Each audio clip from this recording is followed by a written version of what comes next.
Walking hand in hand on the ocean floor, down deep we wander. Louder we sing, no there is no cure in this together. I don't wanna tell you that it's not real. Nothing is a fairy tale. Everything about you is so unreal. It won't be pretty when it ends. Now how could I leave with your sweet love on me? Yeah, yeah. Something about you always makes it harder. When you got my lipstick on your white shirt collar.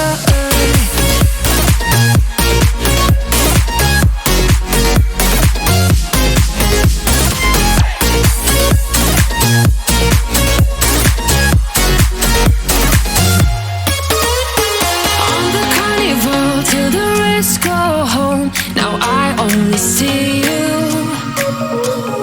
Hearts and letters carved into the shore. We'll never grow old. I don't wanna tell you that it's not real. Nothing is a fairy tale. But everything about you is so unreal. It won't be pretty when it ends. Now how could I leave with your sweet love?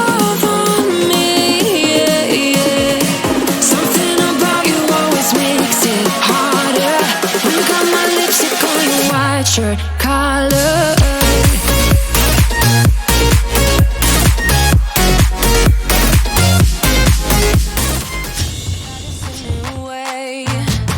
I'm gonna show you the tricks that I know.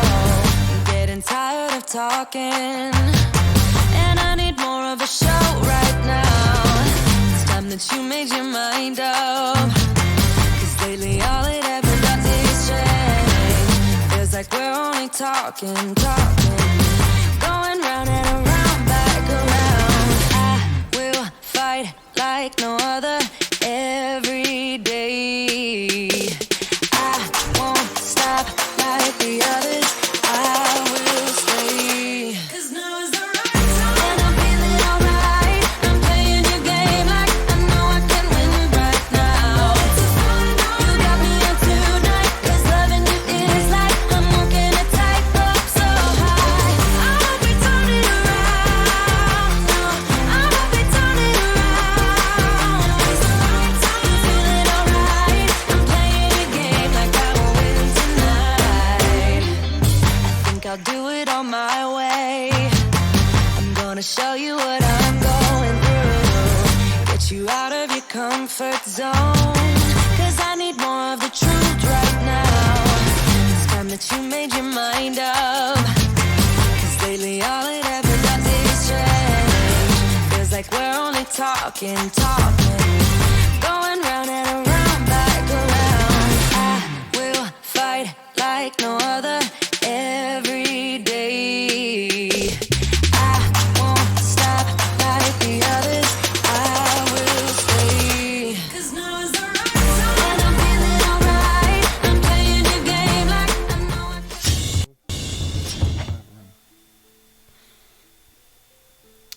I can't wait.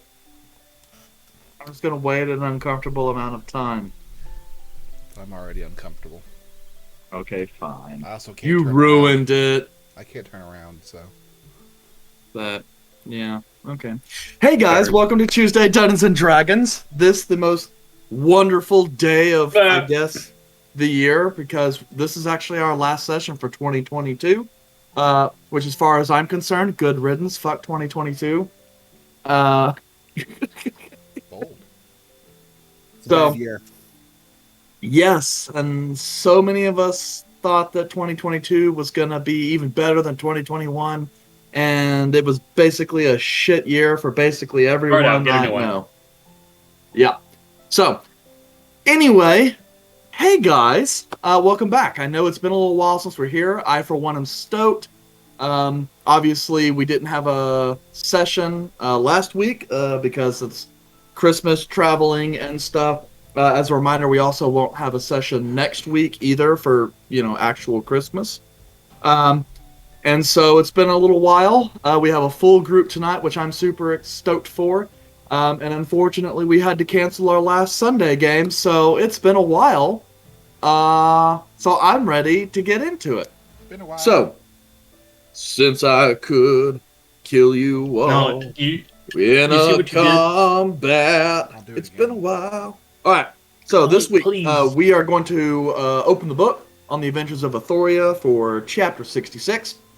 Last session on Chapter 65, our party wrapped up some business in Kiosa, along with getting some new duds in preparation of heading southward into the Nepsa Valley, where the royal family of Kiosa has a sort of mountain chalet in the valley, and where apparently a lot of the royal family is spending time at the present moment. Volred, eager to put his compatriots in the best potential position in meeting his shitty family, commissioned that work. You guys had some conversations and recovery, and then chartered a carriage to take you up into the mountains. You arrived, had a brief interaction with Volred's family, got to come face to face with the overbearing and hypercritical nature of his father, the ignorance is bliss, embracing mother, the knowledge, it seems, confirmed that the sister is out somewhere trying to get hitched, and a brother who is basically crumbling under the pressure. You were nonetheless invited, though somewhat begrudgingly, to remain in the old palace. And I believe you last congregated in Volred's room to have a little bit of conversation, plan some of your next moves, and then retire for the evening. So, on this next day, which is the 22nd day of the first seed, you guys awake in the old palace, with servants arriving to open the shades, wheel in little carts of breakfast foods, including omelets. Omelets, an egg that you can wear about your neck. You can just reach down, lift it up, and eat it anytime you want. Omelet with like jewels encrusted around the edge. Yep, it's like soap on a rope, but egg style, I guess. Anyway, What is soap on a rope? is that a legitimate question? Or not? Yeah, I don't know what that is. Have you ever Okay, dropped the soap well, before? There Only on you can purpose. Okay. you can buy bars of soap that have a rope embedded in them, so that way you can hang them instead of putting them on a ledge. And it's called soap on a rope. It actually used to be a very classic gift. I don't know that I've seen one in a while, but I assume they still make it. And so now he's going to have to go look for soap on a rope, because that might be an interesting novelty. But anyway, so servants come in wheeling little carts of breakfast foods, omelets, cooked meats, something that looks like an arrangement of fruit juices, a bit of champagne if you're like a mimosa kind of guy, and some breakfast sweets as well. That's true. You do also have steamed hams, and smoked hams, and cured hams. Steamed clams. Looks just So- like the Aurora Borealis. You guys are in separate rooms at this particular moment, but as I stated previously, you guys were giving rooms along the same hallway that Volred is, and your rooms are fairly well guarded. Quick peek outside, you can see about a half dozen guards within eyesight of your front door. Just another nod to Lanrin's somewhat oppressive nature.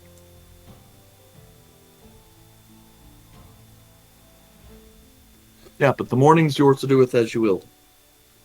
Was Caleb with everybody during the past interaction? Yes, just recovering slash reading slash speaking with Maylor slash whatever. I'm assuming I have had a long rest to get rid of this one level of exhaustion. Yes. Yeah, yes, you have definitely rested amply since then. We had a Just spa making sure. day. We did have a spa day. It was very nice.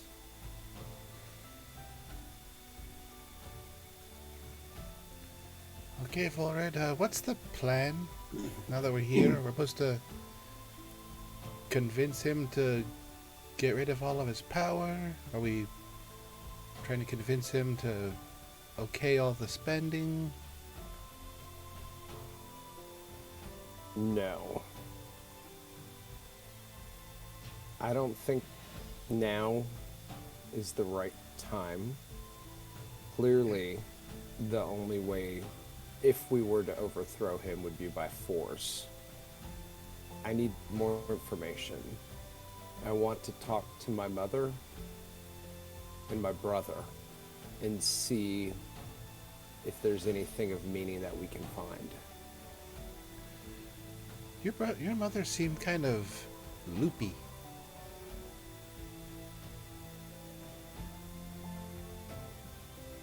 I prefer it that way. Having one parent who isn't like my father. But you're right. She isn't very there at times. I mean, it seems like she's there for you, but not here. Correct. What do you want the end result to be with your father?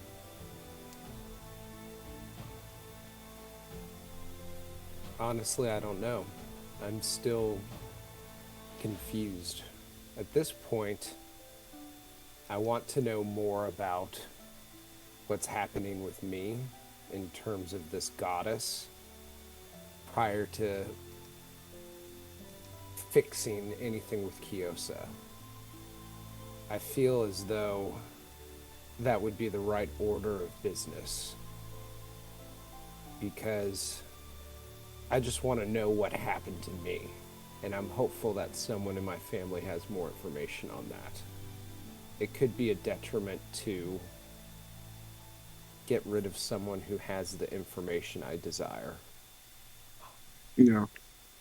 Unless, does anyone have any ideas? Does that sound like valid logic? So,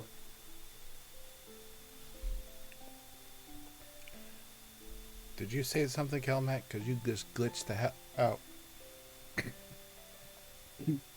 I do apologize. I think I'm having some connections.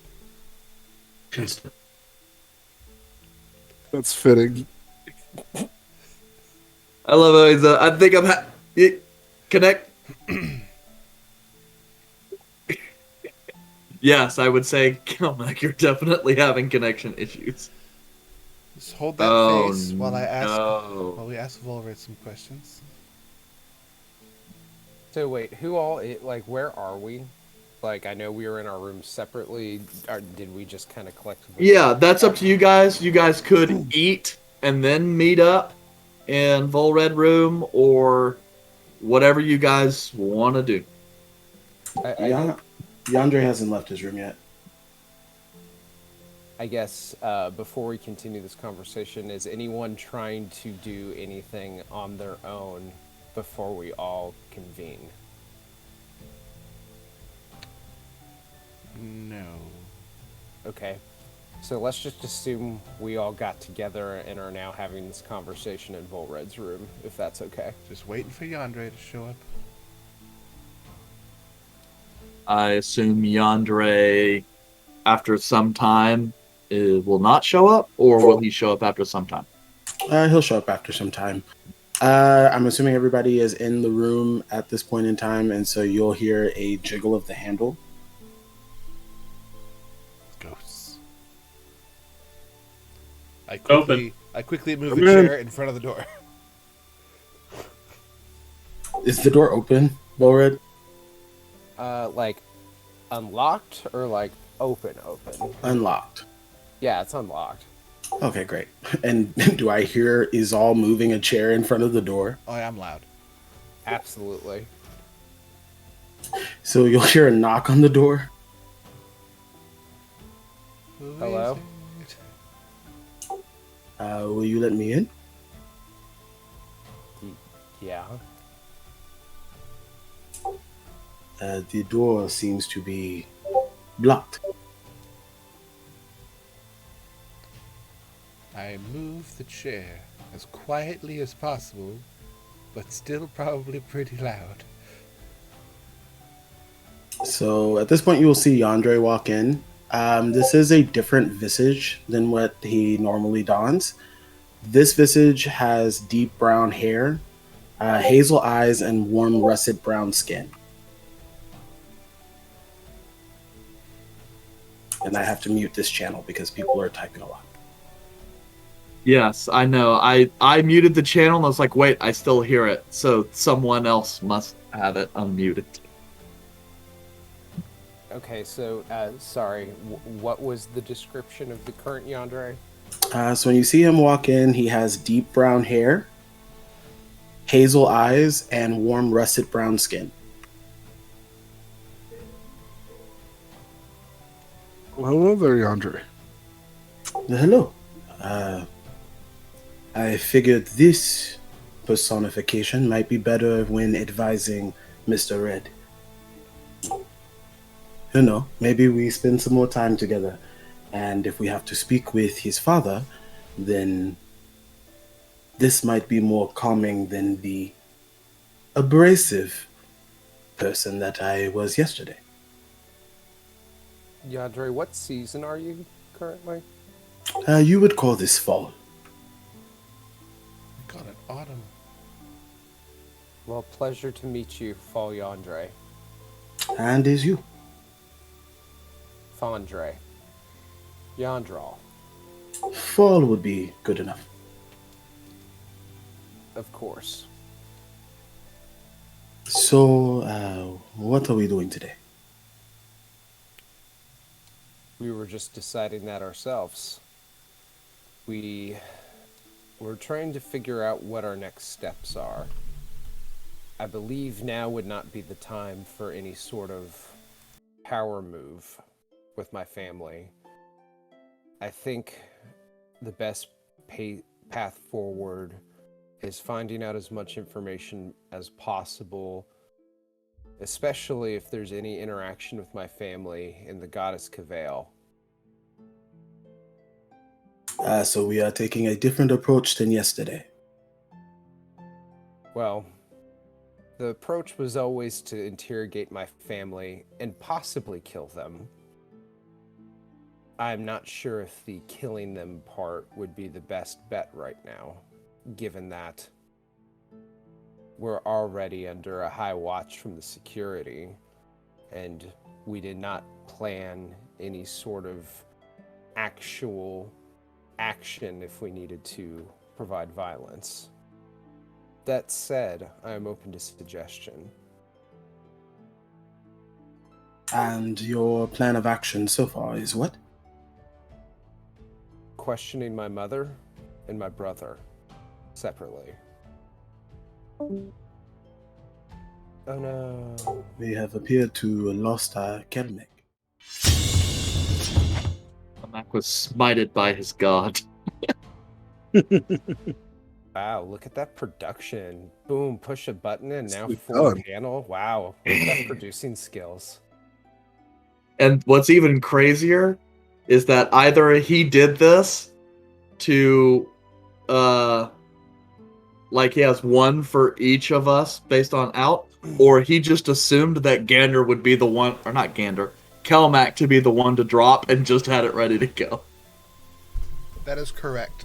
None of the lesser number groups have Kelmac on it. Always just block out whoever's not here for Aaron. That is wonderful. I love that. It's unfortunate, but But it is just a You push know. of a button away. So. Worked perfectly.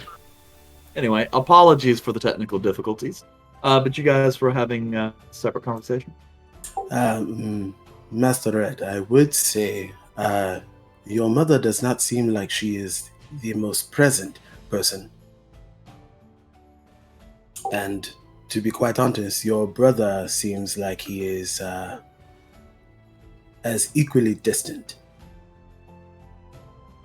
Follow-up question or statement is the distance that your mother has, is that the way she is all the time?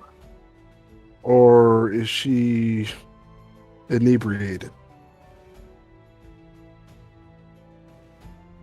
She is very much like that most of times, especially around my father. There are glimpses of a different person individually. I believe that merely her interaction or the way she communicates with people is a facade. Growing up, there were times where I would see a crack in that armor, and I could see a person behind that face, almost as if she's wearing a mask. I guess that just runs in the family, huh? In several aspects, yes.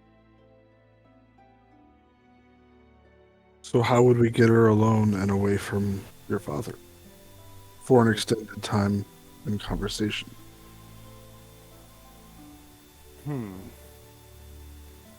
Is there anything that you used to do with your mother alone that you can go and pull her away and take a walk down memory lane? I could ask if she would join me in one of the gardens. There's a specific flower that she always enjoyed showing me as a child.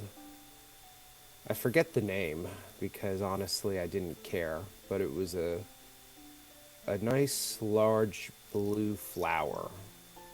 And whenever it bloomed, she always took me down there and we would sit and enjoy the presence of the flower. My father, while he likes the appearance of nice things, really was never one to savor an appreciation for nature. If I were to convince my mother to join me in the garden, I'd be surprised if my father would follow. However, he might be on to some sort of plan of such, so I don't know if he would see that as a potential ruse.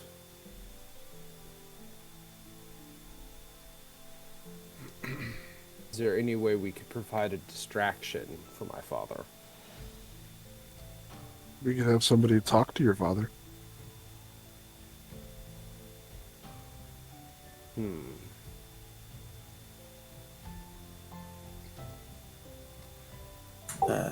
May I speak? Yes. Of course. As of our last engagement with your father, he does not seem to appreciate any of our statuses. I don't know if us talking to your father is going to provide any different outcome. I agree. Any sort of distraction would have to be at least appearing of external business.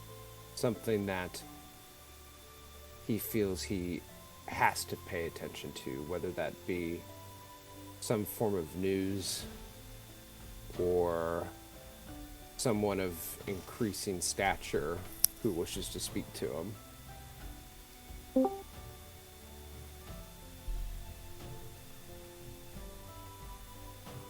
Welcome back. Maybe. He needs to turn on the camera. It messes everything up.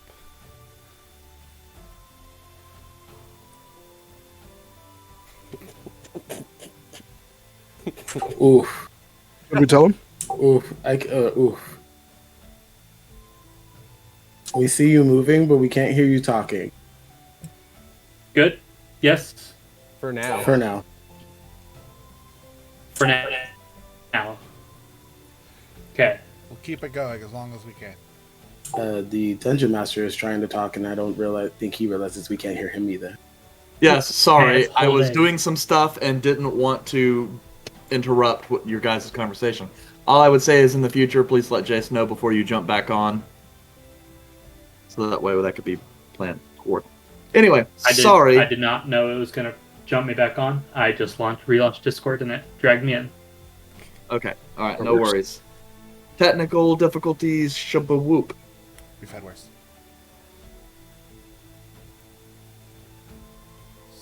So we had to find someone who can distract your father with some type of high news or business proposition. Yandere, I have a question. Yes? Are any of your ghost friends able to manifest themselves visually? Well, you see, that is a very interesting question. But the answer shortly is no.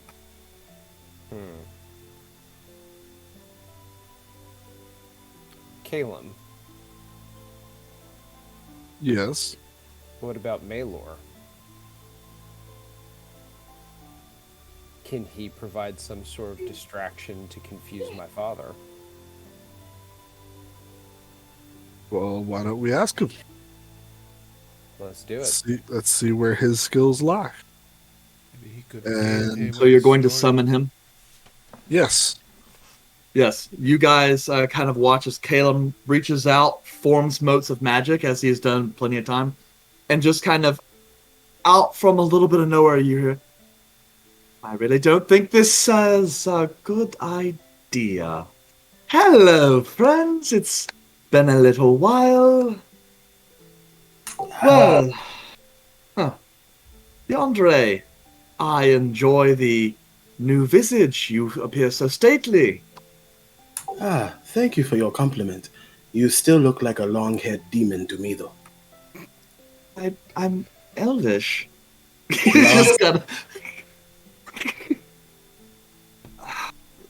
Anyway, well, as I was trying to explain to Caleb, I am a visible form. And he kind of reaches out and like tries to poke Caleb, and it kind of goes right through. While you can see me, I am obviously spectral. And, well, although Caleb can use me as a, how should I say, a remote channel for spells. Conduit. Well, not exactly, as a conduit power would flow through me into Caleb. But he could use me as an extension of his own physical form. Well, we were more asking if there was any way that you could talk and distract, not physically distract him, as that is something that we can do. But I don't know where your skills lie in the art of deception, as mine are not very widely known.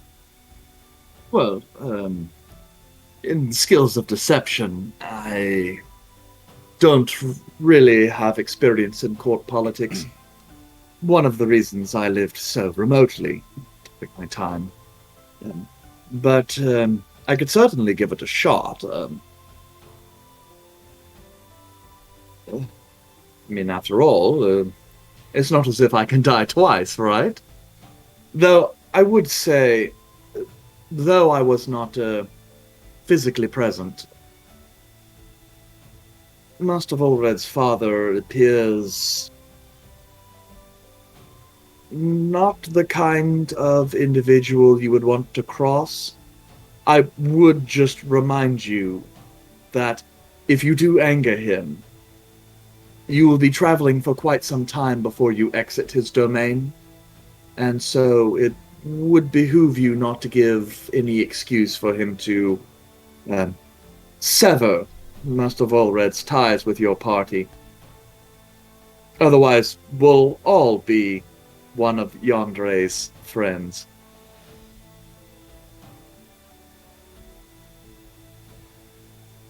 I could, Very. I could probably. By the distract way, him Master for a while. Yandre, now that I have you here, he's kind of looking around, but right, sorry, not the right time. But Master Caleb, if you don't mind, I have some questions regarding Yandre and his time in the Feywild. Some notes that I might like to clarify. All right. Next moment of downtime, I will have you and Yandere talk, if you don't mind. And I look at Yandere. Oh, I don't mind at all. It seems that he has some interest in my history. He seems of someone who history is important to. Yes. And he kind of glances over to Caleb. Shall I remain here, or should I return to the book? You can stay out. Unless you want to go back to the book. It doesn't really matter, one way or another. I mean, on one hand, it's nice to be seen. Whenever you needed. My only worry is, will it create some unfortunate consequences for the group if suddenly a new individual is to appear within the heart of the castle without being prior announced? I don't imagine the guards would very much appreciate it. Sounds like their security would suck. Yeah. Fair But, point. That's a good point, though. Probably shouldn't just show up with a ghost person. well, We're stay here already for the weird enough. conversation, and before we leave, we can dismiss you. Yes, of course. Just throwing out there, you don't have to use the word dismiss. It sounds a little... Subservient. Yes. I agree with you on that.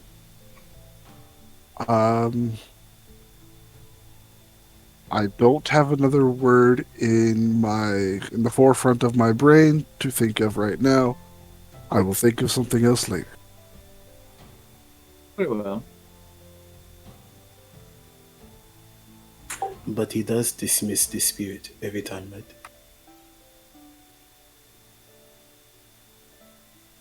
Disapparate? You know what? It's not.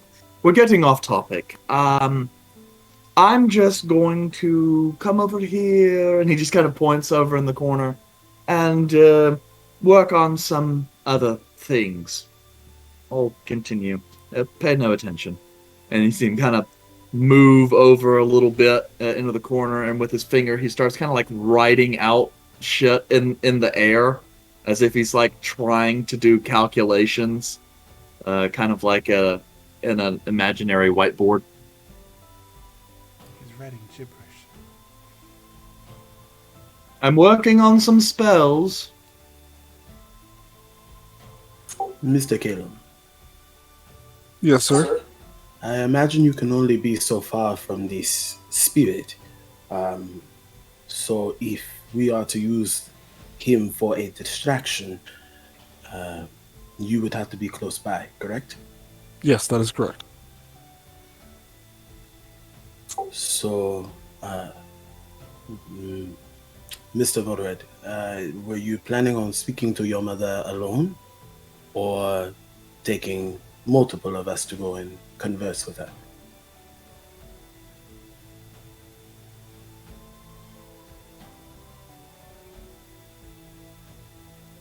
I always feel that the group input is a better collective of problem solving. However, I'm not sure if the opportunity will allow. I think that might be too noticeable and could appear to be like we're up to something. So you intend to take on this endeavor by yourself?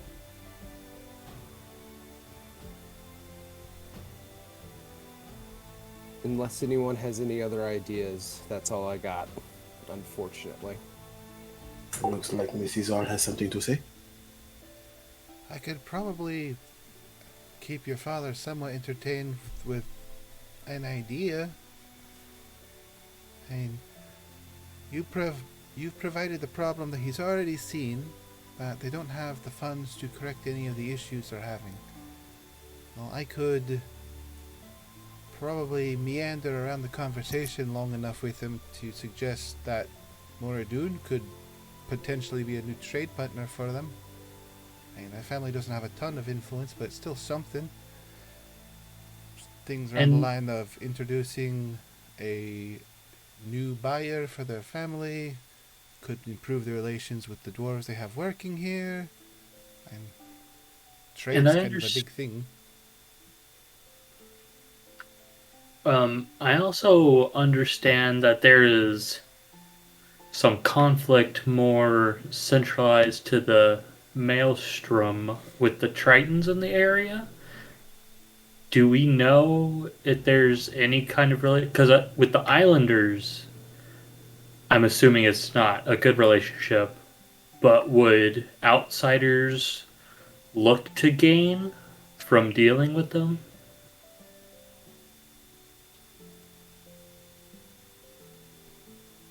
Just as potential, he is a man of the machine of war. So I figured that would be Yes, money. business is business, and I do believe my father will at least favor a conversation. I'm not sure, depending on his mood or his thoughts, it may be a short conversation. There's a chance he might dismiss both of y'all very quickly, but he is pretty open to any business negotiations. So if you both were to seek his counsel on business opportunities, I believe he would at least listen and give you a time. And we just need enough time for you to go talk to your mother, correct? Yes. And this also means that we no longer have to use the spirit friend. And since he lacks the confidence to maintain the conversation, I think that might be best. I think that's a good plan. What we can do is we will need to fetch a servant and ask them to advise my father when he has open availability to possibly speak to both of you with some business opportunities. And the only thing would also be trying to get my mother to meet me in the garden at the same time. Question. Yes. Where does your father usually have his business meetings? And is it within 300 feet of the gardens?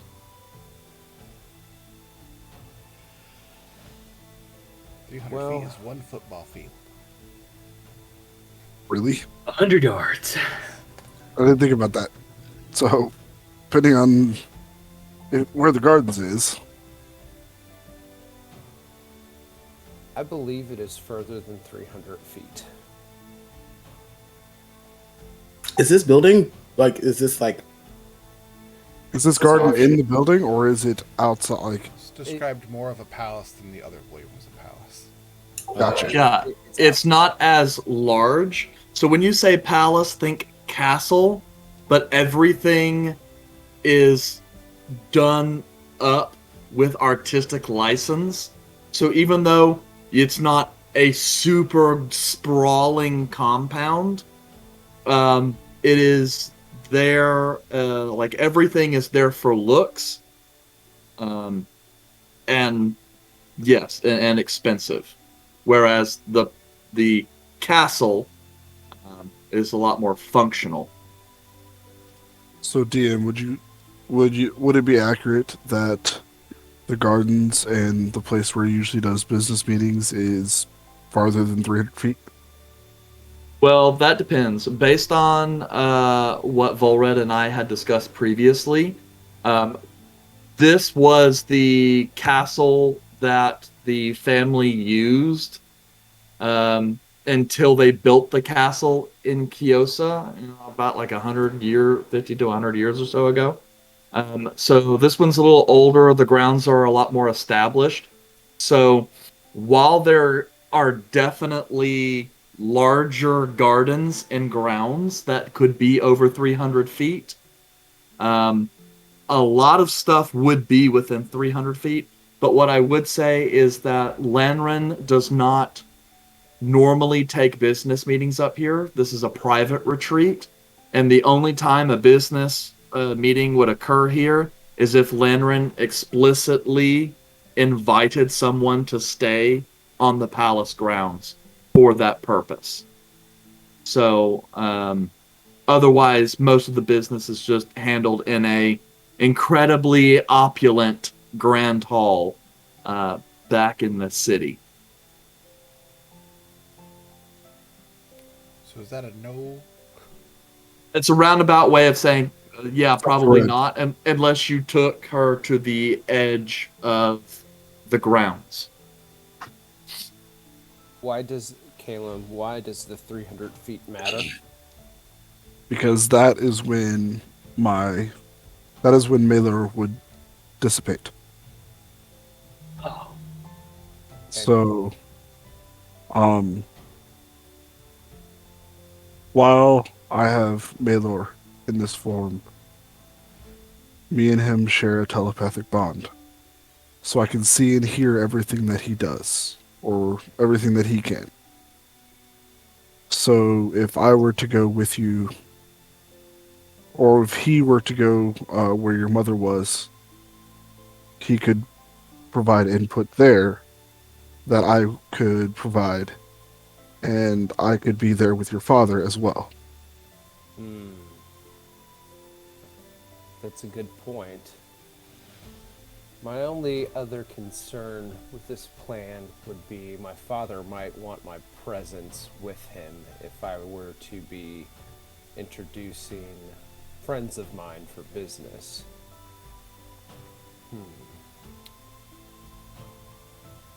You could be there for the first part of the introduction and then step away.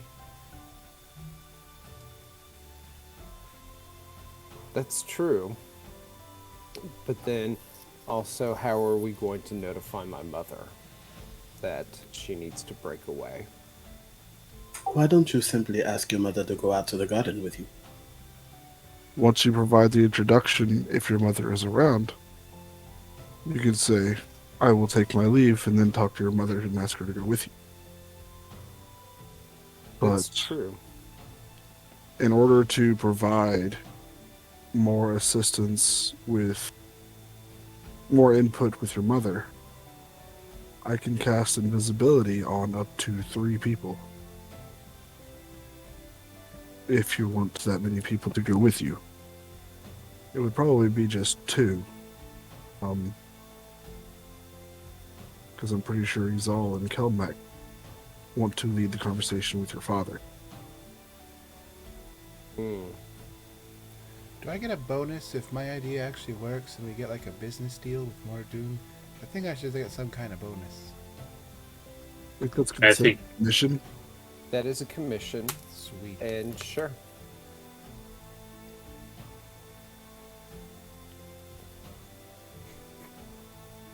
I'm gonna go to like one of the desks in the room. Assuming this is a nice room. It's got a desk.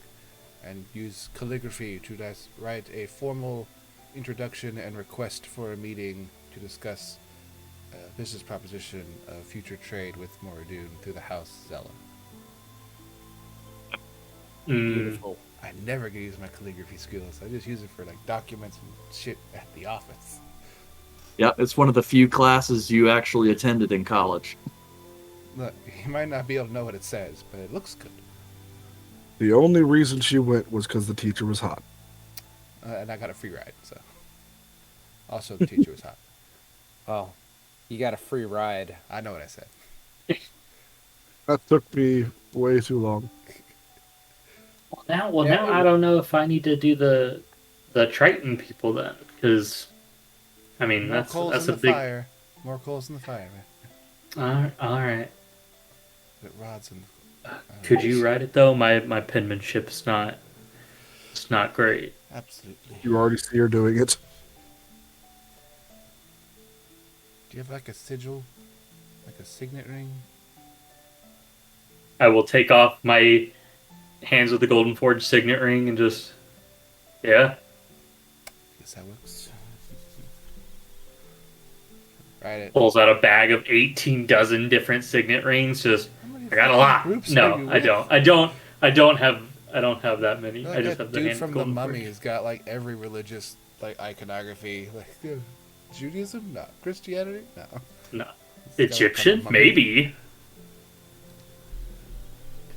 I will wax seal them, one with the signet ring from the House Zella, and one from with Kelmax for that one. Alright. I just gotta get someone to deliver them. Do we Probably like took me like 20 minutes or plus to write this stuff out. do we ring a bell? Or like Oh, I'm sure if we open a door, we can find a servant rather quickly. Either that or a guard walking by, and we could always ask for them to take the letter to my father. oh They seem to listen to you. yeah.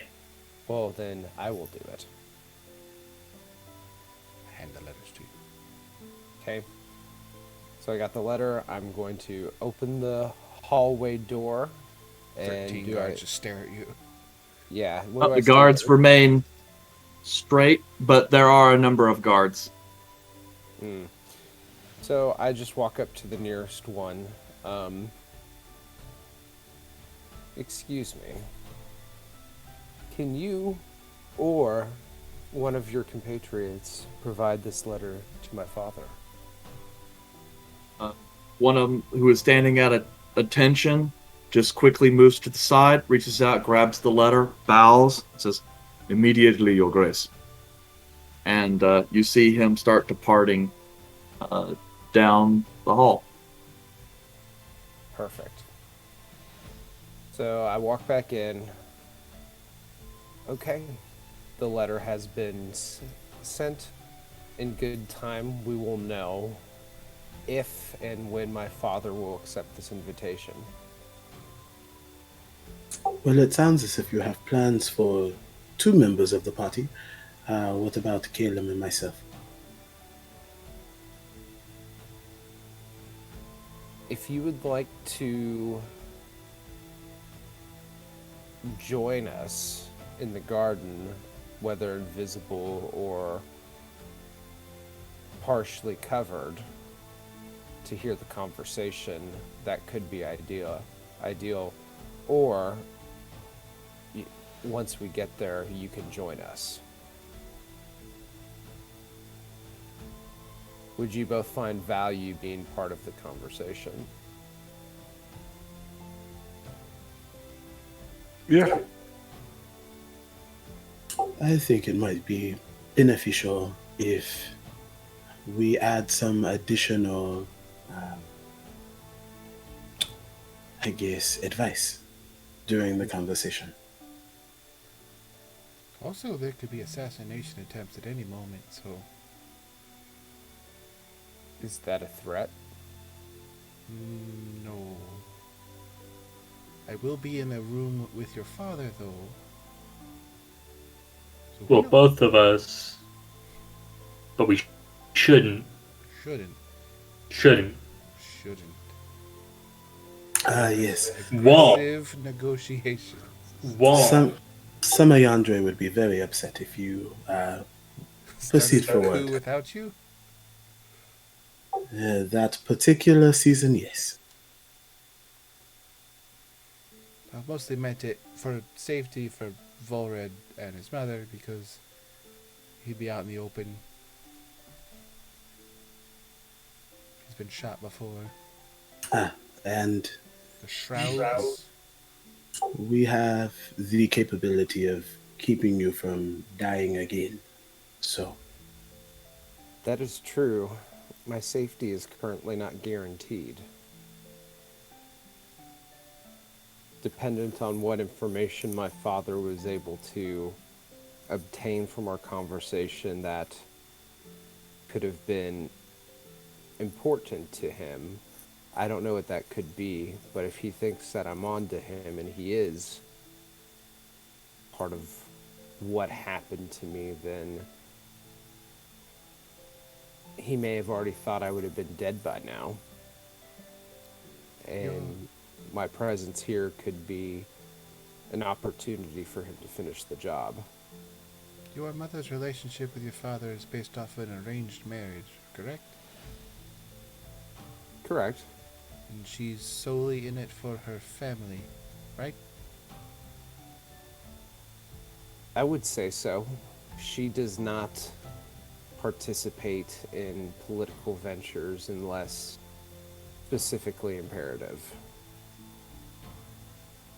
I would strongly suggest don't lowering your guard around her just because she's your mother.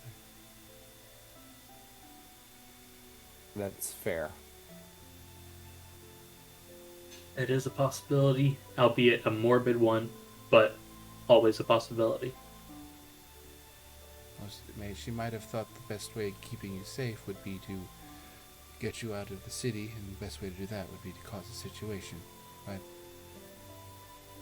that's just an idea.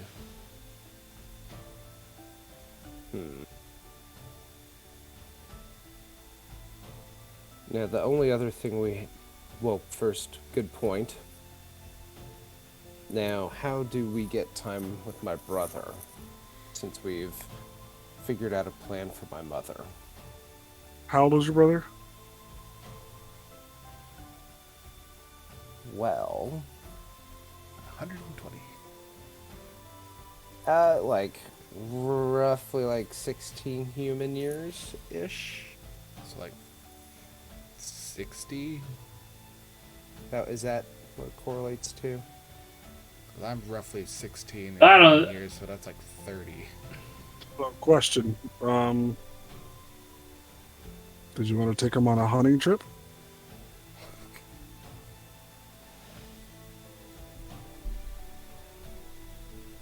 That is very, very apt for what you do. Yeah. not only that, but your brother seems to truly care about your presence. So maybe simply asking him to participate in an activity would be fine. And it does seem that your father is banking on you staying, so he may not pay much mind to your brother anymore. Oh, I did tell him that I would be leaving in a few days, and that this would be temporary.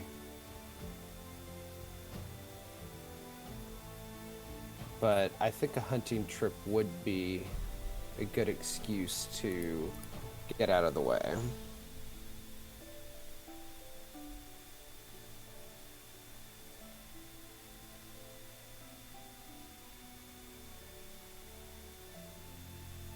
So perhaps that would be the activity for tomorrow. Elf is like Fahrenheit to Celsius. So, Yeah. what we could do is I can cast invisibility on me and Yandre. And we can go to the gardens and wait. So you get there with your mother. Uzal and Kelmek can distract your father as much as they can. I do not foresee a situation in which Malor would be able to be in the presence of your father without causing issues. So unfortunately, I don't think that will be able to happen. I don't think I am the most quiet of people with my armor. So if you are planning on casting invisibility on me, it doesn't mean they won't hear me. And if you're planning on having me around to protect Master Red, maybe casting invisibility is not the best idea. Well, us walking around is not really going to be a problem, as I don't think that we are. I mean, we're being watched. Yes, But we're we're not being confined. watched. I So don't think you you- understand. I don't think you understand. So Yandre will like get up from wherever he is and start walking around the room in his armor, and you just hear because he's wearing relatively, I think it's medium armor. Hold on. And I'm Either gonna way, he's wearing armor that makes it to where it's incredibly difficult for him to be quiet. So invisibility makes you invisible, yes, but it doesn't stop the sound. Yes, But- but I'm more speaking of the fact that we're not using invisibility to get around. we Is can, that we can go somewhere else. And then once we get to the gardens, we can cast invisibility so that we are hidden from view until she shows up. to be a invisible guardian? Not so much mobile, but in that area. You don't have to move. You just have to be there and ready to Now act. that I've heard that plan, there's a kind of Well- a bad plan. That's actually not what I was saying. We It's aren't more- being actively watched, but we are being watched. And if you two go wandering around the garden by yourself, and then they suddenly can't find you, we're not just going to stop looking for you. That's fair. It's true. I think your best method would be to just walk with Volrid. I agree. 15 to 20 feet away, just kind of be there. You don't need to be secretive against everything you're doing. All right.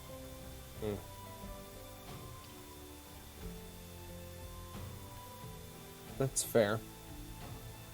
And I think a son wanting some alone time with their mother is not necessarily out of order and should not be looked at as suspicious.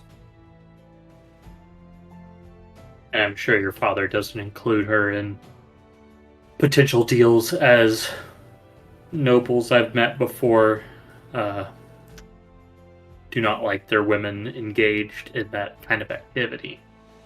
He doesn't seem to have very much respect for women in the first place. Yeah. Mm. I don't think that just includes women. I think that's everybody. No, he was very particular about stating things the last time we spoke with him. A man needs to ring her down or tie her down, as if she does not have autonomy over her own decisions. He was talking about Master Volred's sister, but it was a generality towards women. I think I was distracted at that. But yes. It was quite offensive. It's a semi-common attitude amongst nobility in the prime material, unfortunately, Yandere. All that is telling me is that the prime material is incredibly archaic and missing out on opportunities for people who might be better at ruling to have the Yes. opportunity. I completely agree. But that is something for you domesticated elves to have a conversation about They later on. call it old money, old power is the phrase. Money is fragile, my friend. Eventually, your society will collapse and things will return back to its natural order. And there's a whole bunch of elven ruins to prove that. They're everywhere. So many of them. I mean, you give people that don't live like elves, like me, humans, halflings, the kind of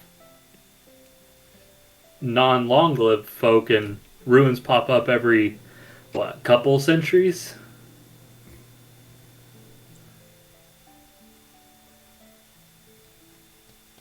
So we walk with Master Rodred and allow him to speak with his mother, while Mrs. All and Mr. Kelmek engage with the king or trade Yes. prince. And we can see what response comes back from my father. If there's a specific time and place listed, I Yeah. can send another note to my mother asking her to meet me in the garden while father tends to business. That would probably. There is a tapping at your door, Volred. I open it. I Did you forgot open it? The guard, I wiggled the handle first. you wiggle the handle first. All right. As the door opens, there's a guard that goes and stands to attention when he sees you. Sir, apologies. Your father wishes to see you and your compatriots down in the drawing room. Well, of course. Let's go. All right. The guard kind of moves off to the side to allow you to exit. Okay. As you descend the second floor down into the drawing room where you guys actually had met just that previous evening, you find your father, Landrin, and your brother, Eldwin, in the drawing room at this point in time, as Eldwin is seated over on one of the couches that you guys had seen last night, and your father stands over at the far edge of the room, over a table near the window. Seems to be kind of reviewing large sections of paper. Based on the size of it, it looks kind of like the map that you're used to seeing him kind of review, obsessively looking over his domain such as he's built it. And then as you guys enter, you see Eldwin kind of glance over hesitantly, kind of looking over. Once his eyes kind of meet yours, Volred, it kind of quickly looks away. I'm ahead. Your father... What? I'm gonna go like, sup? Off to a good start, Cal. Your father kind of looks over his shoulder towards you. Ah, there you are. And kind of goes and sets a couple stuff back on the table and kind of turns to you. Well, excellent. I did receive your request for a summons earlier, and it seems it is fortuitous in time. Since you are here, I thought it only fitting that we organize a hunt to welcome you back. Of course, your compatriots are free to join. It would be a good time for the men of this house to spend some more time together, and of course, me to get to know my son's saviors so well. Of course. That would be a great time. When would you propose to do the hunt? Well, I have already sent out a number of individuals to go and scout the road ahead of us, just to make sure. They'll be able to take us as far as the boundary marker into the wilderness and the forests. After all, we have some deer that are reaching the height of their age, and it is time for culling. And looks over. Well, kind of looks over. Some of your compatriots look as though they could use some range weapons, or kind of looks over, or will you be bringing your own? I don't have any I mean, hunting weaponry. javelins work. Yeah, I I'm not believe a we'll- deer. Would a crossbow be sufficient? Got a big one? If that works for you. Then I do have my own weapon. Excellent. Well, I'll ensure some bows and crossbows are made available to your friends. As far as the hunt itself, we should leave within the hour. We'd want to make sure that we have plenty of light in order to have a good haul. After all, We are catching our dinner tonight, as it were. Of course. Normally, this would be a male-only event, but kind of looking over these all, she does not appear to be one of the more fragile of kind. No. I do a slide out. Kind of. Thank you. Besides, if you have business to discuss, well, then your sex really is irrelevant, isn't it? That's what I was saying. Of course. Money has no gender. So, as he kind of moves through, I suppose we'll take the western edge of the valley, a place you should know quite well, dear love. So, will that be amenable? That would be quite nice. Thank you, Father, for putting this together. I did want to ask, I know you received the note. Would you like to discuss possible business dealings on the hunt, or would you like us to provide some information prior and get these questions out of the way? Excellent question. I suppose too much talking could ruin our chances of catching any game. So, if you have time, we could discuss it right now. That would be ideal. And to preface, I do appreciate you allowing this meeting. I understand that normally business discussions are dealt at a much higher level. However, given our appearance here and money being money, it was a good opportunity to open a line of discussion around certain areas that might be potential buyers. Of course. With that Well- in mind, I would like to turn the discussion to Izal and Kelmac. And before I let them start, I would ask, do you know where Mother is currently? Oh, I suppose your mother is off in the garden patio, having a bit of morning tea. You know how she loves her morning rituals. Of course. Under normal circumstances, I would love to stay for this conversation, but it has been a while since I've seen Mother, and I would like to retreat and have her show me her flowers. Would you mind if I would leave? Kind of looks over. Well, I suppose that's fine enough. He kind of looks over to your brother. Eldwin is here. It would be good for him to have some experience in these matters. Thank you, Father. Yandre, Caleb, would you like to accompany me while Izal and Caleb speak business? Calmac. Caleb. I do see and think that some level of additional protection for you is necessary. I will accompany you. Yes, and I Nothing will, else. The No. palace grounds are quite nice.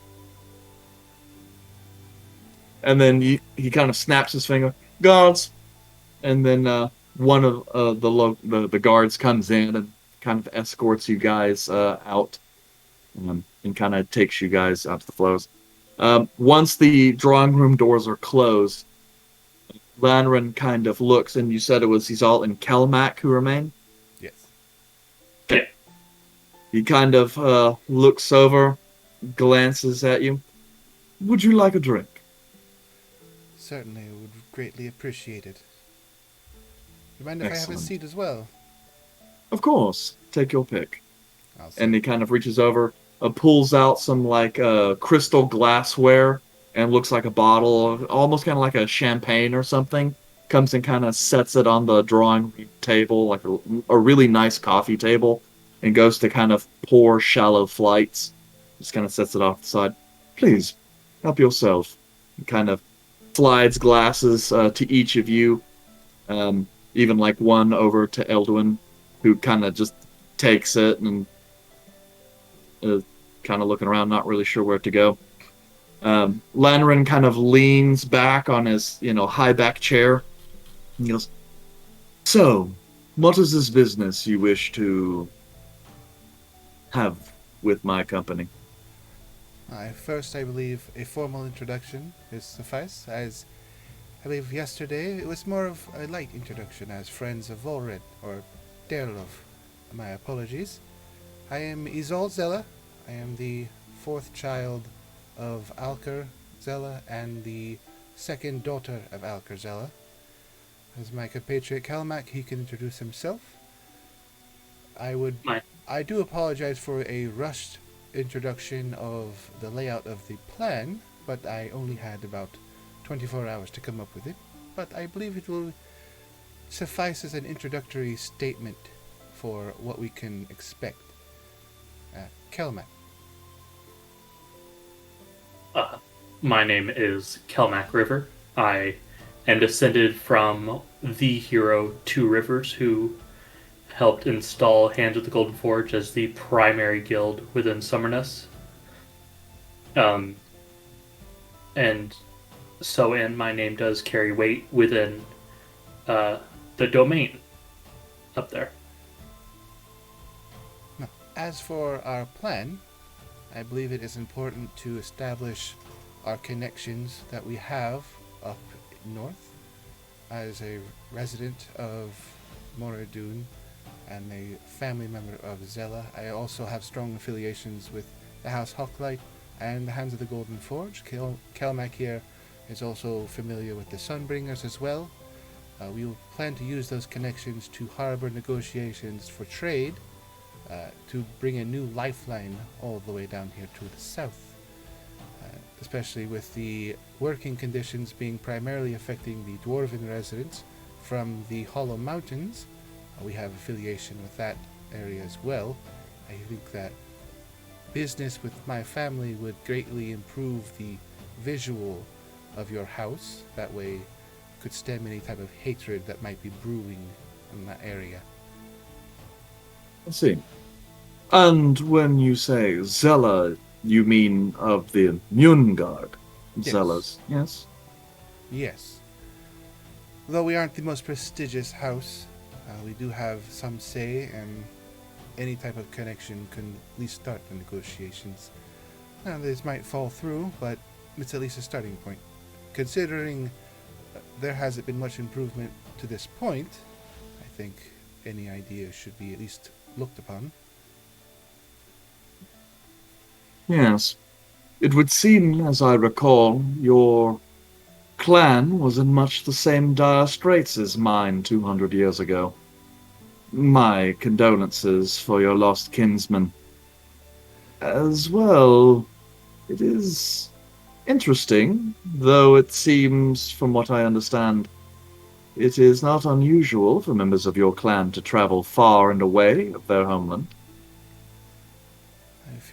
Our history is well fitted with individuals who have made a mark on the history books over the many millennia, some more than others. I guess it was my time to make my mark, so that's why I'm down here in these isles. Luckily, I found Derlov and Calum as well on the travels, and I think we've started the pathway to making a big mark. Yes. Well, what exactly is it you believe your clan hold can offer? From my understanding, the dwarves still produce primarily mining goods, ores, and minerals, same as us. What we can offer is trade around the western coast, at least aiding in any type of traveling needs. I believe the House Hawklight also being affiliated with more travel, especially with the negotiations that are going on now. There's going to be a larger need for travel, and that house can at least help with that. And when your ore has issues running out, you might need more shipments coming in. I understand there was a bit of an issue with a drop supply. We can help stemmy those type of situations, and the same thing up north. There's some materials that aren't as easy to come by, and it might just be more efficient to import it. Now, I'm assuming we would apply the most cost-efficient and beneficial rate towards each other in order to provide this, as well as a fresh set of craftsmen coming in to help with these repairs. I understand you're using people from the Isles, and the southern areas aren't necessarily the skilled craftsmen that we might have up in Moradun and Mungard. Well, I suppose it makes sense. I am a bit curious as to why you would do so. After all, there are a number of craftsmen much closer, and not to say more skilled, of course. I have heard of the majesty of the Titan's Causeway, but certainly to have some travel so far is a considerable expense. I think you might be overlooking the importance of the morale of your workers. The production slowed, not only because the facilities themselves, but the word in the city is they're not happy. And when the workers aren't happy, you know history as well as I do, revolt is only the next thing to happen. Once the work stops, the money stops. If you have a backed up family that's at least renowned in the dwarven community, that might help with the face. Small cost to get them over here, but I believe it will be overcome by the increased production. I see. That does interest me, considering it would appear the benefits of this arrangement are largely one-sided. I gain the experience of your craftsmanship, repair of my facilities, and on the other hand, it doesn't appear as though there is much I can offer you. Really. You have quite a lot of reach down here.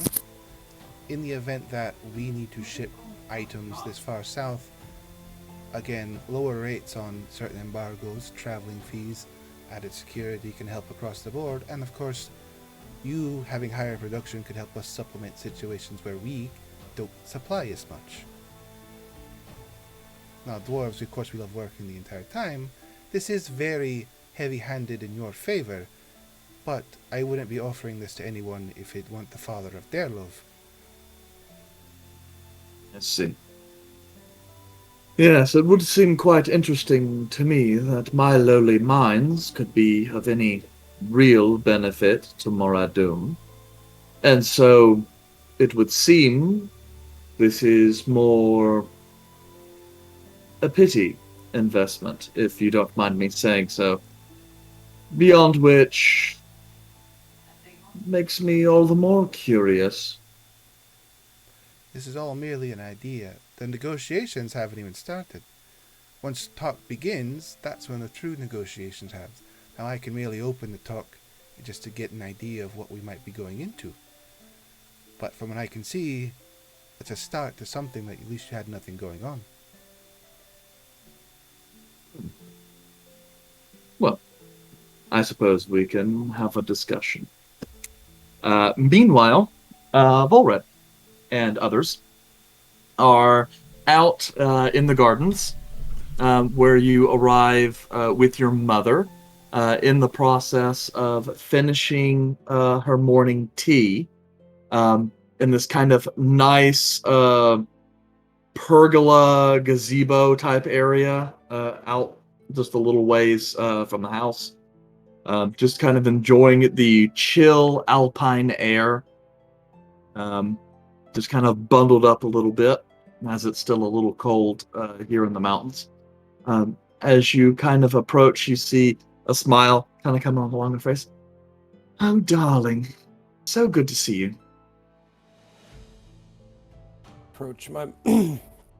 I approach my mother, give a little bow, and say, Mother, I've missed you.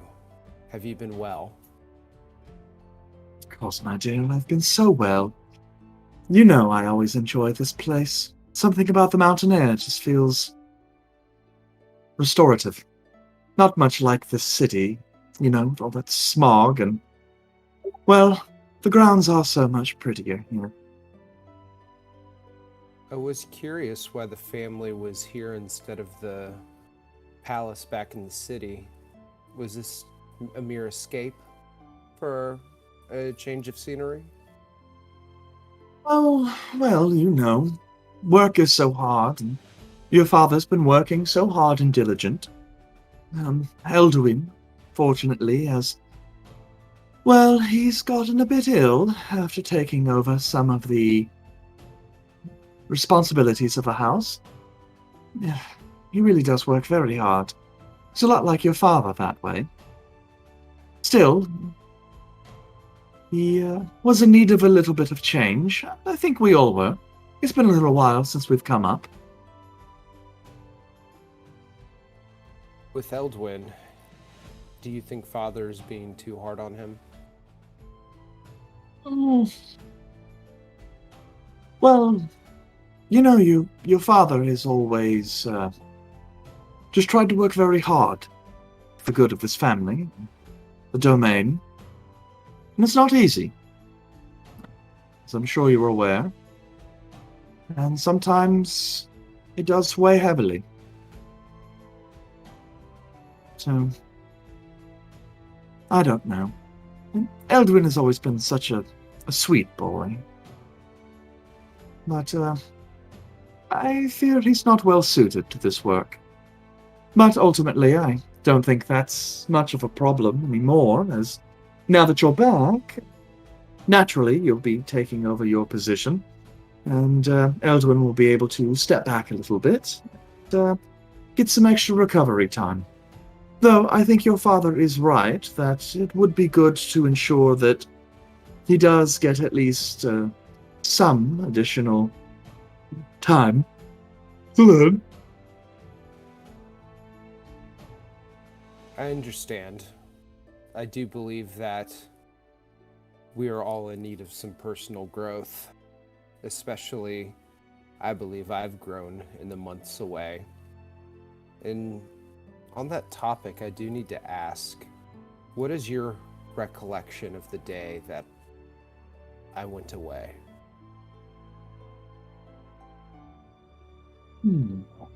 It's hard to say precisely. I know you had gotten very ill after that dreadful attack in the gardens, and your father did tell me that it was necessary for your leaving for you to get better. Well, of course your father is usually right on such things, and it appears it was the case after all. Longer than I would have liked, but you are back, looking very well. Thank you, Mother. I feel well. It's very important for me to further my progress mentally, to recount the exact misfortune that occurred to me that day. If you don't know what happened, you're a smart woman, Mother. I'm sure you know someone who can give me more information on what happened. Well, it's hard to say, really. After all, you and Celissa were largely alone, and after you were injured, your father kept you squirreled away. He's not really permitted to see you. It wasn't really, and you were gone, or sick so long, and then I had told you had left. So, I suppose the only person that really came in to see you at all would have been an apothecary that your father had hired. Someone out of Azran. I don't really remember the name. It's a member of the guild. I only saw him briefly. One of the hiring guilds. Your father complained of how expensive the individual was. But I was told you were in very good hands. How long was I confined before I left? Was it a short period of time, or did it drag on? My recollection of passing out and coming to seemed like a very short period of time. No, well, then again, of course, as a mother, when your baby is ill and you can't be with them, of course everything feels like an eternity. But to my recollection, it must have been nearly a month. Okay. Did Salusa have any sort of sickness that had to be dealt with as well? I know that she is left to find a spouse, but I'm really unsure of what happened to her that day. Oh, well, yeah, she was a bit frantic. I saw her only briefly. She had. Well, she was so inconsolable. My understanding is she spent some time alone too before departing. Well, it was your father's command, which, you know, it was good for her to get away from the town, really. Spend some time abroad, to be away from this place, so that the memories could fade. From my understanding, she's having a great time meeting so many eligible bachelors. I don't know if she's really found one she's quite keen on just yet, but I don't know. I think she'll find someone. Do you know where she is currently? Though, as you know, we are both very different in personality and butted heads throughout the years. I feel part of my progress and growth would be trying to rekindle a better relationship with her. Ah, that's so sweet, darling. Yes, it would be good, especially since you've been so much time apart.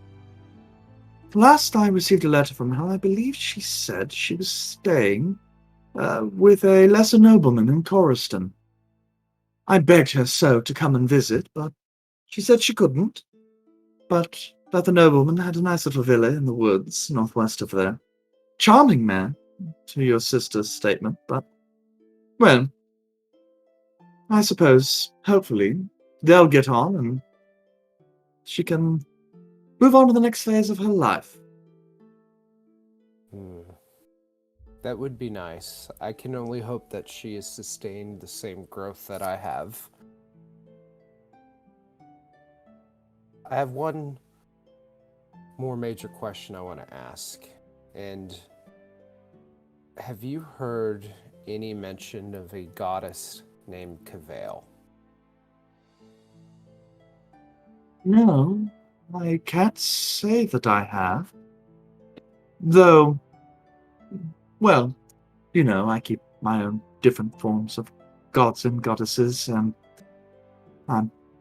I've always been such a good fan of Teleri. You know, the woman has been such a light in my life, even if your father thinks it's foolish. But, you know, women, and we do and say such foolish things.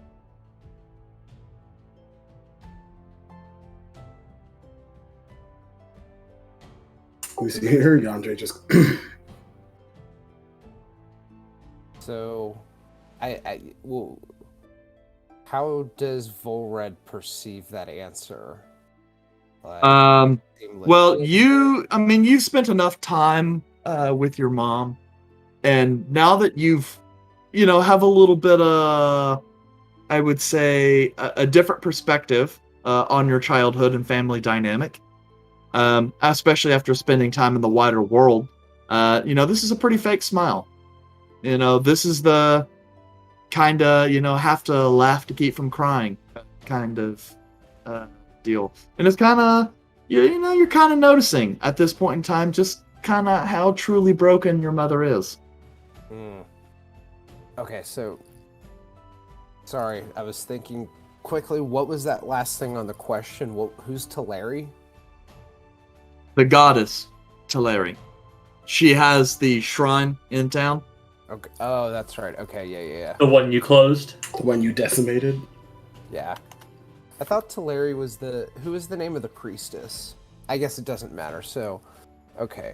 The priestess is Aspar. Okay. So basically, Yeah, she didn't Yes. answer my question. She just said, "Oh, I know Teleri, LOL." Well, basically, she said she didn't know, and she's like, hey, I keep my own gods and goddesses, so if it's not a member of my pantheon. Sure. But, it's like, ha ha ha, of all the goddesses, this is the one that I worship. Gotcha. Okay. Isn't that so wonderful? Kind of thing. Right. I know it's foolish, he he he. Mm-hmm. Mother, I can see there's something else going on here.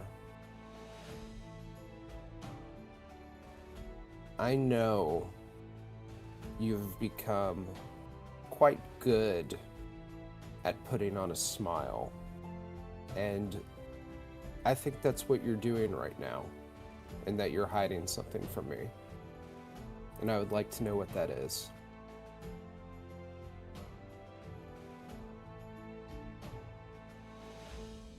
Sweetheart, look, I know that things with your father can be tense.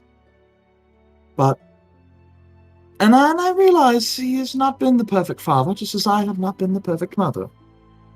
But my hope is, in time, as you step into your role and you understand what it truly means to govern a domain, as a trade prince, as your father did, and does, that you will understand that we are called as nobility to make certain sacrifices to be better. That's not the best way, really, of putting it, as our subjects are wonderful people, but we have a higher calling. It demands a lot of us, and when we fail or stumble, those failures are not only our own, others suffer because of them. And so, we cannot be selfish. We must do what we can in order to ensure the life and safety of those who put their trust in us as their regents. I get that it's hard, and sure, your father is perhaps a bit stern with you children, but I truly think that one day you'll come to appreciate all he has done for you. As I'm listening to this, does Yandere feel like she's being concise and real with her answer? Yandere, with your really nice passive insight, just kind of a general glimpse. It's hard to say whether she truly believes this. There's enough conviction in her voice to where there is belief, but you don't know whether or not. But it's kind of hard to tell exactly whether or not this is her genuine belief or just something she has come to tell herself so many times over the years that she believes it to be true.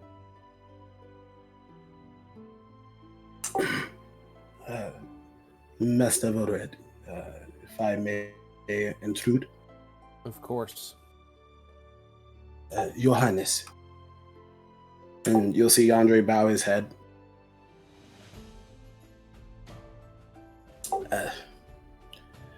Forgive me for speaking in such a manner, but you mentioned that you feel more in tune with yourself when you're here amongst nature and the environment, correct? Well, yes, it's just so much more peaceful. It doesn't have all the crazy chaos of the palace, and, well, I get to spend a little bit more time alone, doing what I like to do. So you find yourself stepping into your divine energy. Not so much as a power or god influence, but something that is more natural in you that you have let go a long time ago. I am a member of the Feywild. What some would say are the ancestors of your people. And In my experience, the feminine energy that is provided by the wife, mother, and caregiver of the family is something that is incredibly valuable. And your opinion and the way that you see things and the insight that you have naturally is something that you should take more claim to. As you said, the Prime has taught me that most cases this is not welcomed in most spaces for you to speak your mind and allow others to, well, control the situation. But I believe the insight and the information that you have is incredibly valuable. And your son here is asking for your honesty and asking for your guidance. And this could be a pivotal point in which he decides how he takes his further steps into his, let's say, lineage.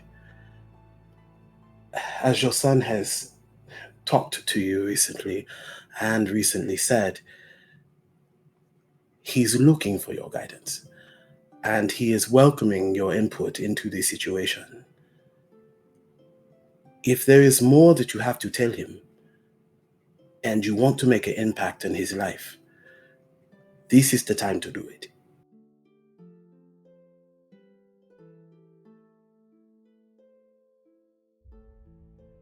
Yandere, can you make me a straight charisma check at advantage? I can. Good, because that's what I'm asking for.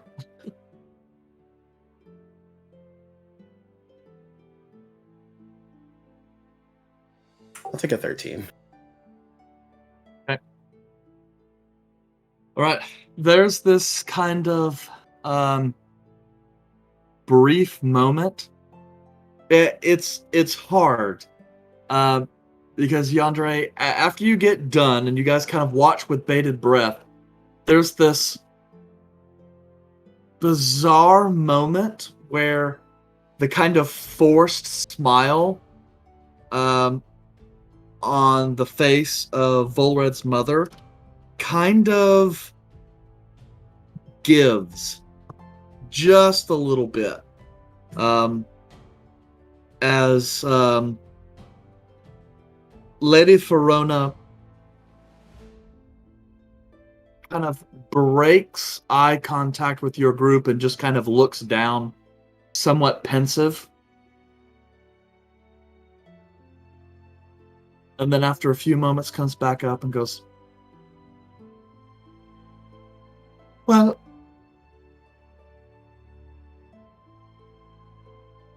I certainly hope that my beautiful child, she kind of looks over to Volred, looks back on the earliest days, these days, of his life as something important to the foundation of who he is. But I can also say that while I have only just recently met you all, I am so very thankful for the impact you have had in Derlov's life.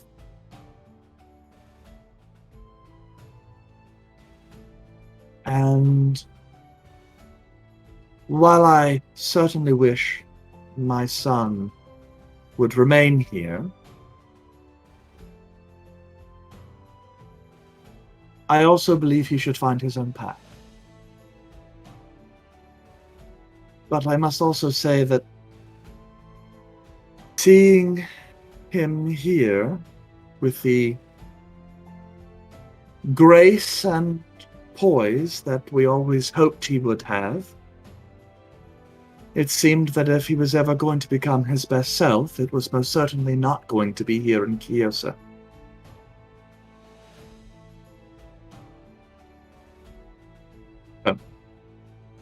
I am not certain whether or not I want him to return. Of course I want him to return, but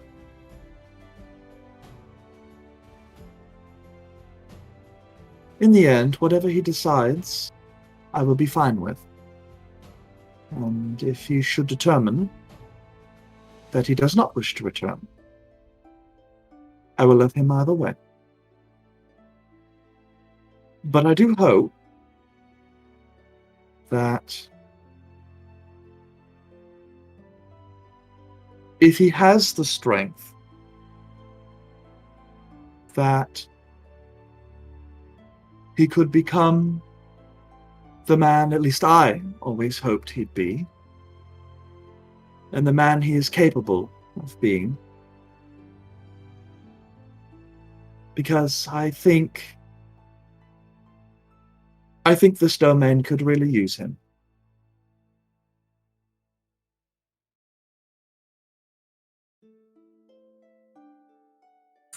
Thank you, Johannes. Thank you, Master Derlov. That is all I had to ask. Mother, I thank you for your honesty. It has been favorable to see you again. We will be leaving in a few days to carry out some business. A few other loose ends I have to tie up. In the meantime, is there anyone in the city that you think I should visit for any sort of guidance? Kind of thinks a moment.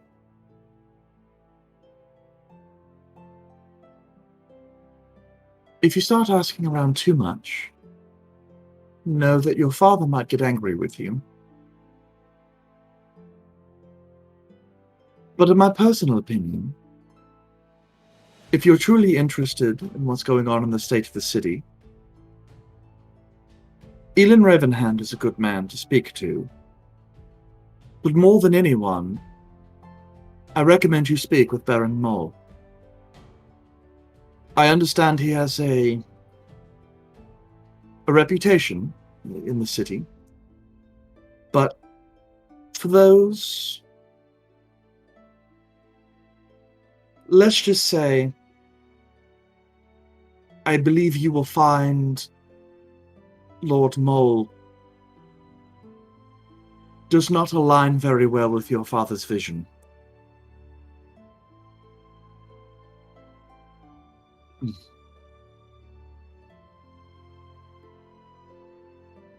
Appreciate the honest feedback, Mother. And then I just kind of look around at both Andre and Caleb like, y'all got anything else? Like, Andrea looked to Caleb. Yandri said something more beautifully than I could. true. Well, Mother, with that, I will allow you to enjoy the rest of your tea, and I'm sure I will see you later for dinner. Yes, of course. I so look forward. I only wish your sister could be here. It'd be so nice to have all my children together again. Same, it would be nice. Your Highness, if I could intrude one more time. Yes, of course. You should spend more time out here. Allow yourself time to reflect and think on the opportunities that you have. You are a very elegant woman and provide a great sense of knowledge, and you should become more in touch with nature. This civilization has stepped very far away from the ancient Fae, but there is still a lot of power here, and I think you can use it. Kind of smiles a little bit. Before you go. And she kind of gets up a little bit, goes over to the side of the gazebo, plucks a large blue flower. One you're very familiar with, Volred. at this point in time, just kind of towards the end of its phase, it almost looks as though it's about gone to seed. So the normal blue kind of cupped flower, the petals have kind of raunched far back, and the center of the plant has kind of extended with so that it might drop its seeds. She kind of hands it over and goes, "Take the seeds. They might do you well."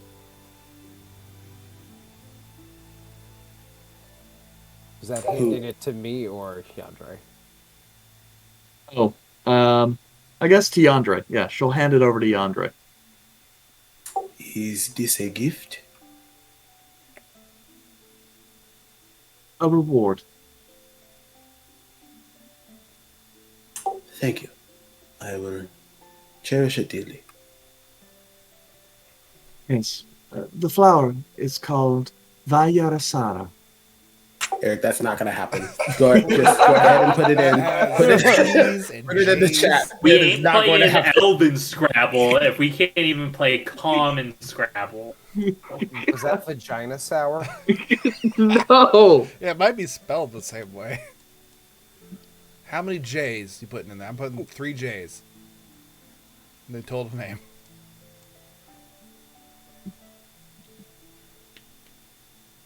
There are no J's. What? Oh, we should do Wheel of Fortune style.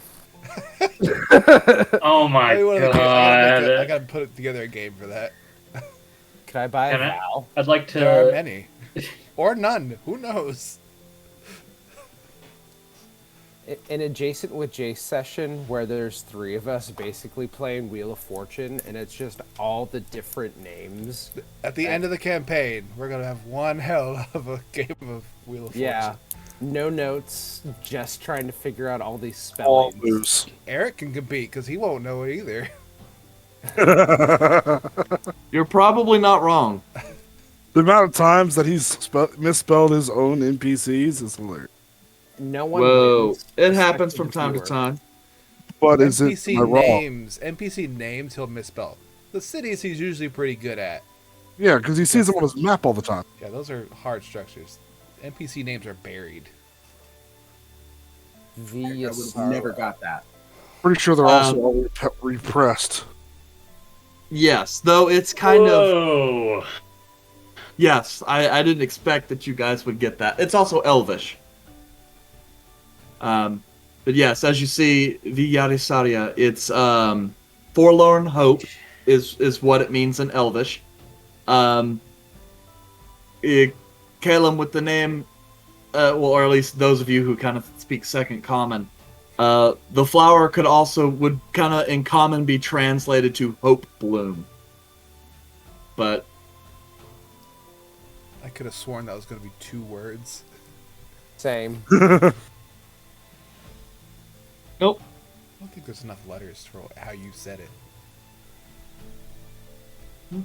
I said it in Elvish, where every letter is technically its own, sound. Going to put the little... Hello, He just ordered a pizza. Sounds accurate. Are you speaking Welsh? Speaking of tongues. Yeah, like there's a header to do and kind of scared leren. It's like, what? It's been added.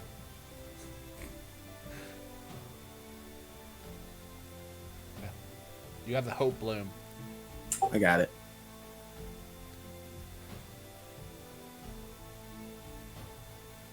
Andre will turn back to the group and I assume we're about ready to leave. Thank you again, Mother. We will see you later. And write for me from time to time. Even your sister, stubborn as she is, manages to accomplish it. My apologies for the lack of communication. I will certainly improve on that. Kind of reaches out and kind of strokes your cheek just a little bit. I am so happy for you, dear love. You seem to have found such wonderful friends. I always hoped you'd find friends, you know. Same.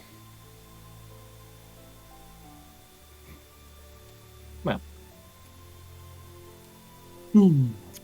Your father tells me that you are to go on a hunt. We are. It should be an interesting time. I am curious to see. Well, I'm curious to see how Father is going to enjoy the company of my friends, while not to say anything ill of Father or my friends, it's an interesting combination. It will be fun. Yes. Your father has been uniquely animated today.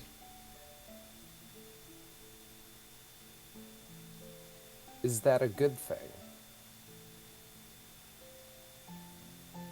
Well, on one hand, it means he's not so stern. But on the other hand, I don't know that it bears. I'm sure it will be fine. At any rate, if you would not mind, try to handle the brunt of the talking and discussions. Elduin could use a bit of a break. Of course. It will be good to catch up with Eldwin as well.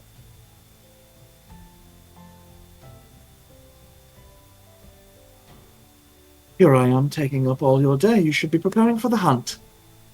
Well, bring me back something delicious. I know the cook is certainly looking forward to preparing a meal for you this evening. I bet she is infatuated with the idea of feeding me. Yes. Well,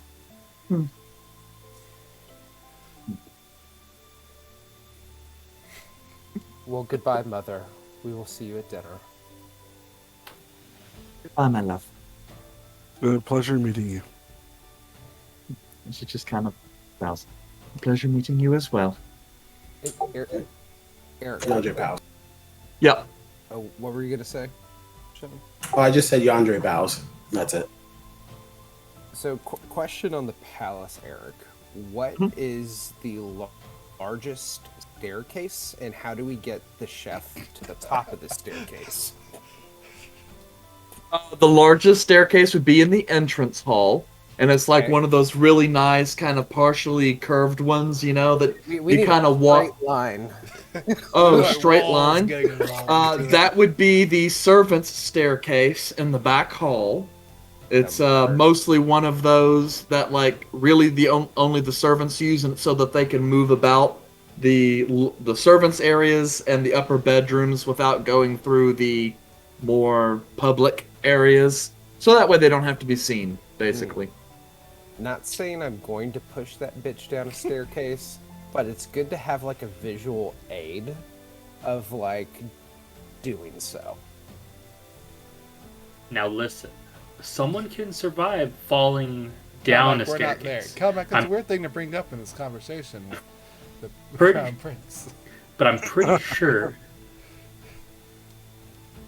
pretty sure she can't survive a 30-foot fall directly down when me and Izal throw her horizontally across the gap. I mean, we can be invisible. There's You a know lot what, of that's- options right now, so don't Yeah. worry about that. You're good. Yeah. Okay. We'll figure out her murder later. What about my horse? So I guess Yep. our group will retreat. Yep. And then, meanwhile, well, it would seem you've outlined a very interesting proposal. So There's it a lot seems. of, most of it is a lot of fringing on hypotheticals, like if this happens, this happens. There's like it branches out. It's like, well, I haven't thought of everything. I've covered quite a bit, so we just have to hope something falls the proper way. Yes. Well, I look forward to discussing it in more detail. Once you get your friends, countrymen back home to commit to something a little more solid, of course. I will send out some type of notification to them shortly, so we get this negotiation started. Anything you'd like to add, Kelmek? No, I think that pretty much covers it. I'm sure I can convince House Hawklight to possibly loan ships, and I'm sure Hands of the Golden Forge and Reducing port fees, everything. the Sunbringers have, yeah. Oh, excellent meeting. I think this was more productive than one we've had recently. Now about this hunt. Yes. Now, typically the hunting I've done is not on horseback. I believe that's what you all like to do down here, is horseback. Typically, yes, we would, but unfortunately the grounds here in the Napsa Valley are not very good for horses. So, we'll be taking this particular hunt on foot. Now, I don't particularly carry a long-range type of weaponry for hunting, like crossbows or bows and things. I'm quite proficient in them. In my travels, I tend to be much more closer to individuals. You wouldn't happen to have something you could loan to me? Of course. I have a collection of crossbows. Delov has a collection of bows. Ones that he doesn't use anymore. I would appreciate a loan of any kind. Of course. I shall see the Master of Arms makes a collection available to you at your discretion.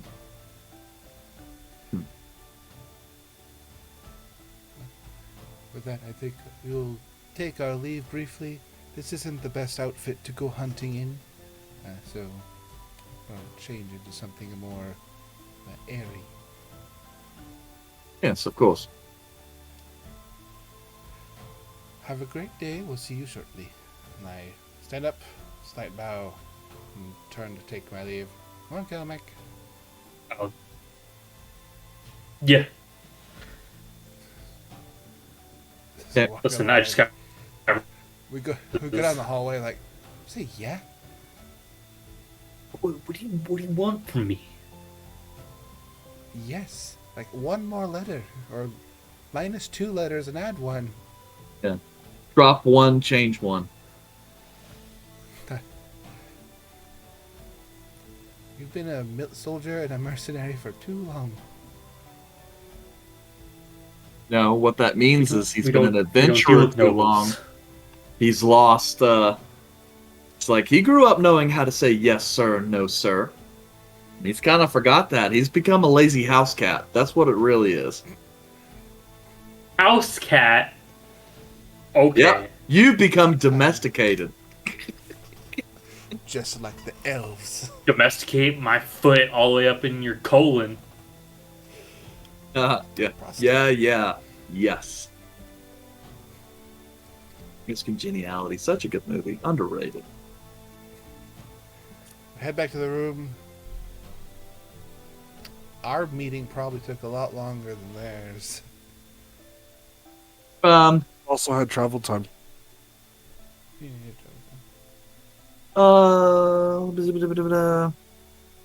Yeah. Yeah, just your general thought process is all on one hand. It's interesting because I'll just note your passive insight is high enough to say a lot of his questions were really kind of surface level and just he kind of let you guys talk the entire time. Take from that what you will. I've been entertained before. Yeah.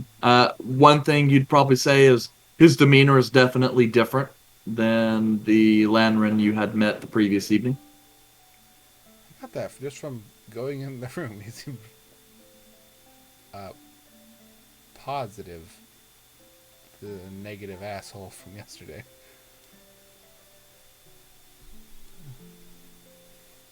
Go to the room, jiggle the handle. Is anyone in the room?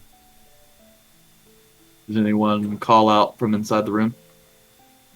which I don't think anyone's there yet. Cool, I go in. Kamek, you wearing that? I mean, I don't have anything else to wear, and I don't know. Can you use a bow real good? I am efficient. I'm not with real good with bows. Like I I'm can really use good at it, killing but things, like so I'm real good with like a javelin. I'm more Hunting. deadly over short range, but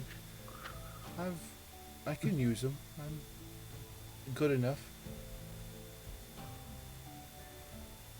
And I mean, you boar hunt, and you don't really have to worry about chasing it because it just comes at you, and you just cut it down. Those are fun. Don't get gored. Poor boar never saw me coming. Take me to your family. Just wait for them to get here.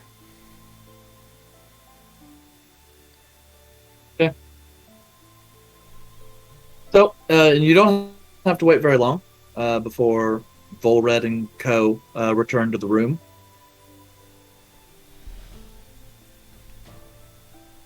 So what do you usually that? hunt during these Oh, trips? Deer. Adak. Oh, Lord, I remember what happened last time. That Well, what happened to the ADAC? Pull out some Did of you- the ADAC. Yes, some of it. where the hell did you get that? Oh. Don't worry about that. I'll put it back. Wait, is that still the Adak meat? Yeah, I have a magic bag that keeps it fresh. There's still a lot in there. I got don't 20 think you guys pounds. have hardly touched Oh, any of God. it, so. I got like 20 pounds of ADAC meat in here. My pat. So 20 that's pounds. enough. Yep, which is enough to feed someone for 20 days on a carnivore diet. Well, Yandere, Hey. I kind of murdered 3 ADAC. Don't remember why, but He was bored. I was bored, I guess, and it happened bored? literally right after the goddess of nature basically told us not to kill animals in vain. So you spoke to a god and then turned Yes. around and immediately killed something. After the god told you not to do it. The god was hot, I'll just say. I all the more mean, reason to listen to her. I didn't do it on purpose. Like, I didn't think, let me just, like, not listen to this god. I just kind of needed to kill some things, I guess. And This is reminding me of a conversation that we recently had about you killing a lot of things. One ADAC would be an accident. 2 ADAC you may be able to get away with. But you said 3 ADAC, which means you made a choice to kill all 3 of them.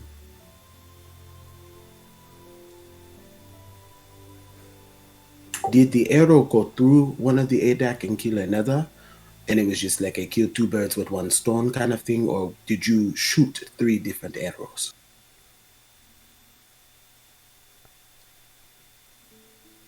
I was pretty drunk at the time, I think. That would have been cool if I got, like, 3 with 2. But I'm pretty sure it was 3 arrows. So we need to work on this turning a Oh, new boy. leaf thing for you.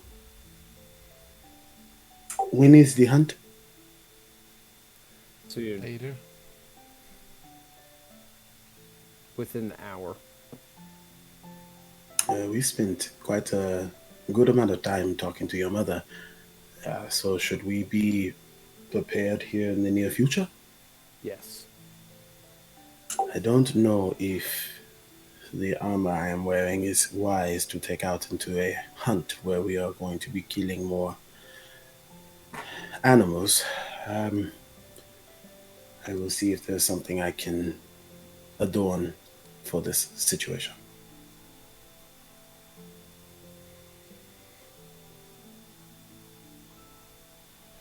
So, Eric, Mhm. I don't want to go with no armor, but all I have is this medium scale. Um, actually, uh, uh, um, Master Vored, Yes. would you perhaps have something lighter I could borrow for the near future? I'm sure we can find an arrangement. And I go and open up the door and look to see if there's a servant nearby. There are a number of guards, but yes, you can summon a servant if you need one. I will summon a servant. Get the tiny Okay. bell. So one of the servants, a maid, half elven, kind of comes up, curtsies. Yes, Your Grace.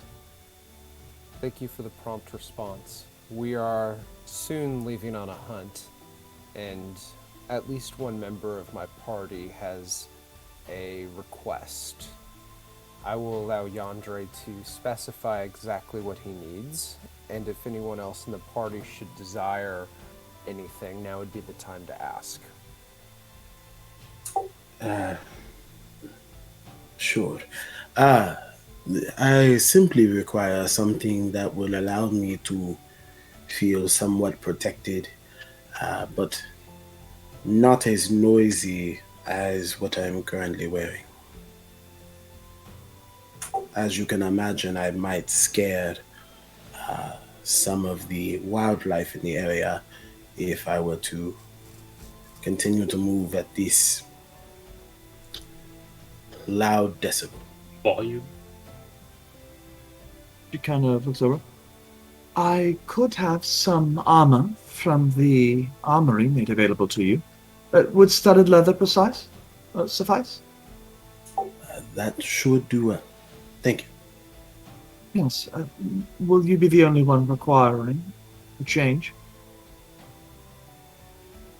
I do believe I am the only one with the noisiest adornments, but my friends can make that decision for themselves.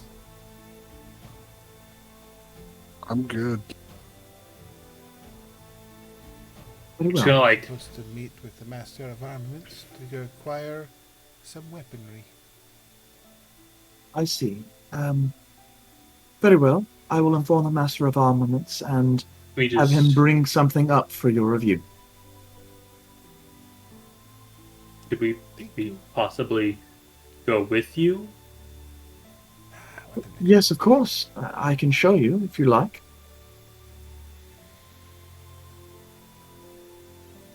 I mean, I'm gonna go. Isal, you wanna come? You can't be left alone, sure. What do you mean I can't be left alone? I am perfectly reasonable. I'll go with him.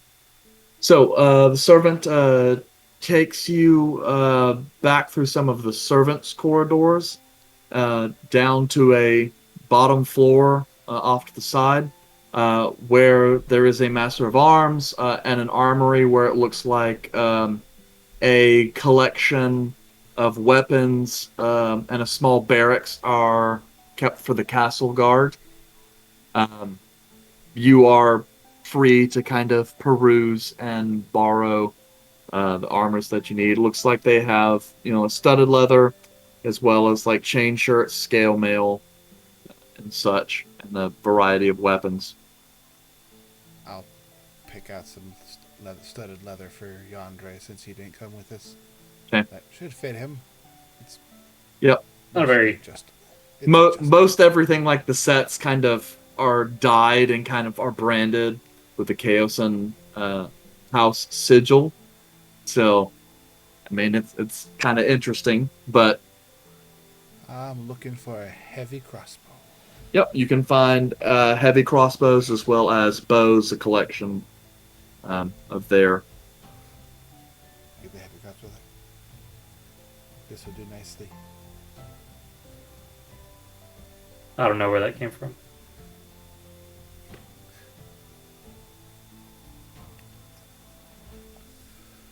Okay. So, I'll grab some bolts, I guess, in case we're getting those later, but I'll grab some. And you guys are too just many. going to collect some gear and stuff for the hunt and then make yourself available? Yes. Okay. Yeah. So we'll say that you guys go ahead and I do will that. add stuff to my inventory. Okay. And then we'll go ahead and take our break here. And then we will see what happens with the hunt when we return. To the hunt! To the hunt.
back. I know what you're thinking. Hey, there's only 4 players right now.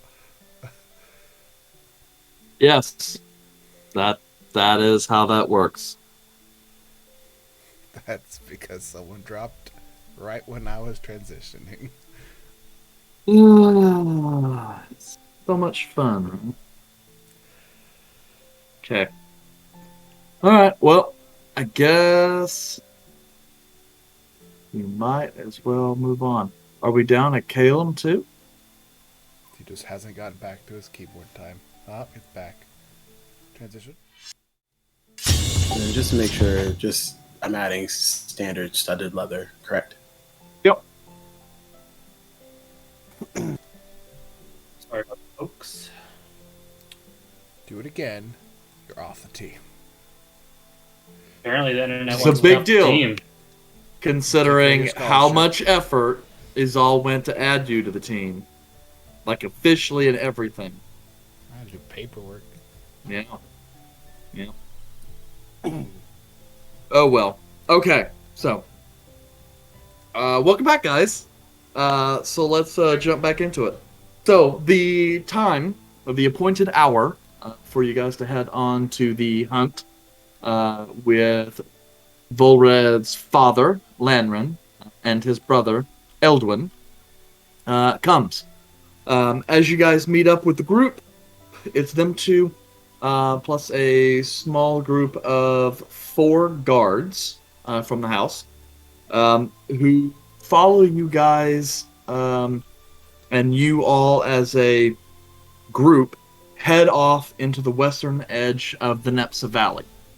Specifically to the hunting grounds that the Chaosan noble family here possess. So, it takes you guys really not that long to get there, and the hunt goes in full swing. So if I can get stealth rolls for you guys. Excellent. Now I just get to roll at advantage.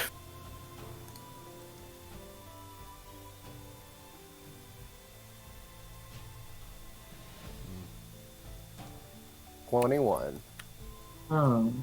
That's funny. Your character, your username in Roll20 is still Arthur. The character sheet is. Hey, I beat Caleb! Yay! Yay! At least it's a Correct. group health check. Yep. Okay. So, you guys kind of make it in, and then before too long, wait. We don't have one for Kelmac yet. Oh, I thought I would have posted when I,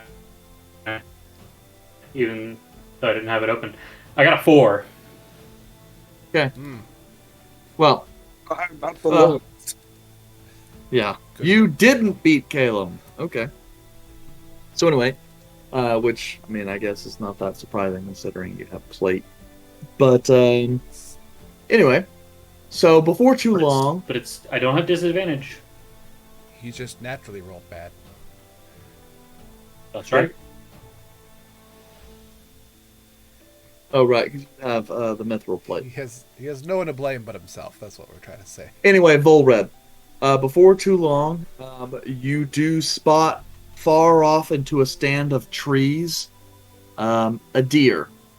Stag looks to be 8 or 10 points. You're not exactly sure. But doesn't seem to have noticed your party's presence yet, and Lord only knows how long that will continue. Well, I will kind of hold up my hand, as in, like, stop. I don't know if there's predetermined hand gestures for hunting activities. But- Yeah, and you throw one up, and the guards and your brother and father kind of halt, and the rest of your party kind of looks around. Just And then I point Ah. to notify of Hi. where it do be. okay. Yep, very easy. Yandere is able to kind of glance over. You can see, like, through the stand of the trees, a deer. About how far away is it? Appears to be maybe 120 feet.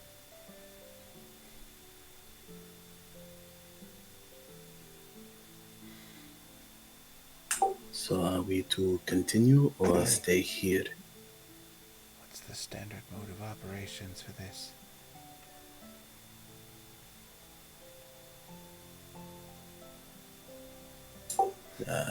So are you going to shoot the deer or are we going to continue? I would like to shoot the deer. Okay. Yeah, as you're just kind of standing there, your dad was just kind of staring at you, waiting to see what you do. And so you pull up the arrow, go to knock. Steady aim. One second.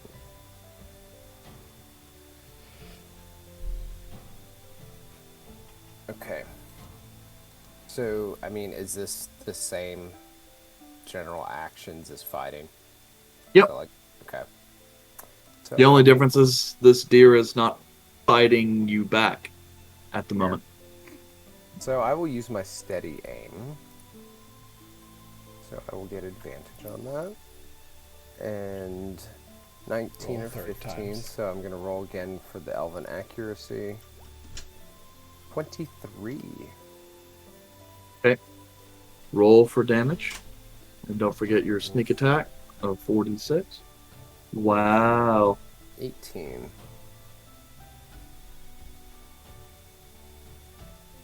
Okay. You loose the arrow. It flies through the dense thicket, striking the deer just behind the shoulder blades and like the top of the lung.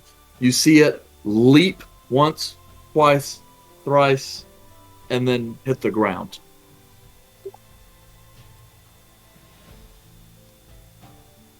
It appears our friend Volred has taken care of the deer. I guess I'll go get it then, I guess. I give a thumbs up to Volred. And I'll just get up from whatever brush we were in.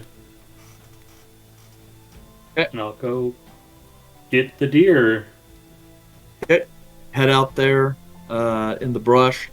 Appears to have been an 8-pointer. You just kind of grab its legs, kind of go throw it over your shoulder and start walking it back to the trail. As it comes out, Lanrin is kind of sitting there, his hands set atop his bow, kind of looking complacent. And as the deer comes out, he just kind of glances. Ah, very well done, dear love. It appears you got yourself an 8-pointer. Not the largest deer you've ever got, but still, it's nice considering it's been a while since you've been on a hunt. I'm quite happy with the result. Well, we're still pretty early to the hunt yet. But not a mouths to feed. Let's head a little farther north. There should be some bigger deer out there. Perhaps we can get a 10 or 12 point. Alright. Looking around. I suppose I'll take the lead on this one. And once I I'll nab work one, to- he's like, once I've got one, So- should be Elduin's turn.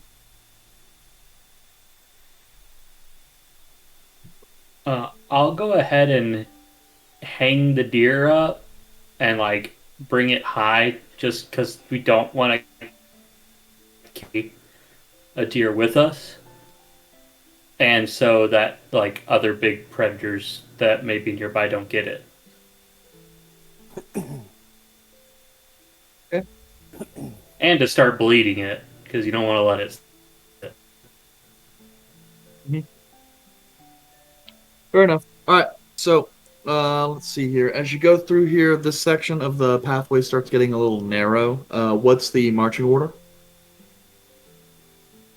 Lannon's probably gonna go first because that's just kind of the asshole he is. I imagine his son would go next, and then probably Volred. I will tail Volred.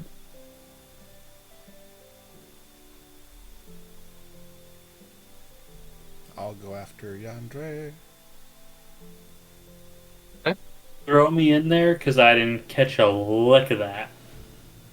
Marching order. Okay, and then so I guess, Caleb, do you want to go last, or do you want to go between Izal and Kelmac? I'll go last. Oh no! Oh no! I was gonna say put him in the middle. Yeah, you have a tendency to just wander around places that tend to get attacked, so being in the middle is probably the better bet. Okay, I'll go in the middle.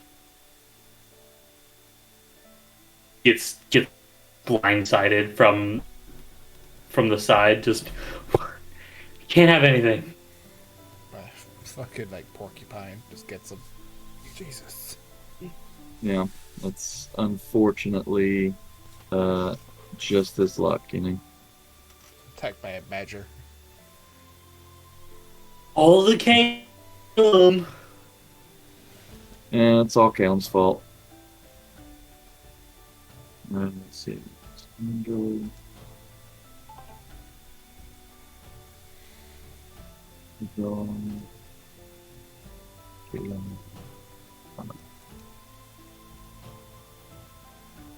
Okay.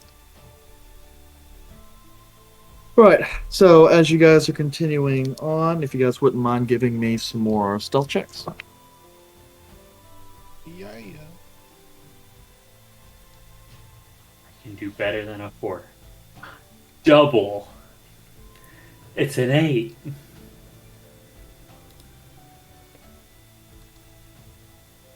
Hey. She was 16, having a dream.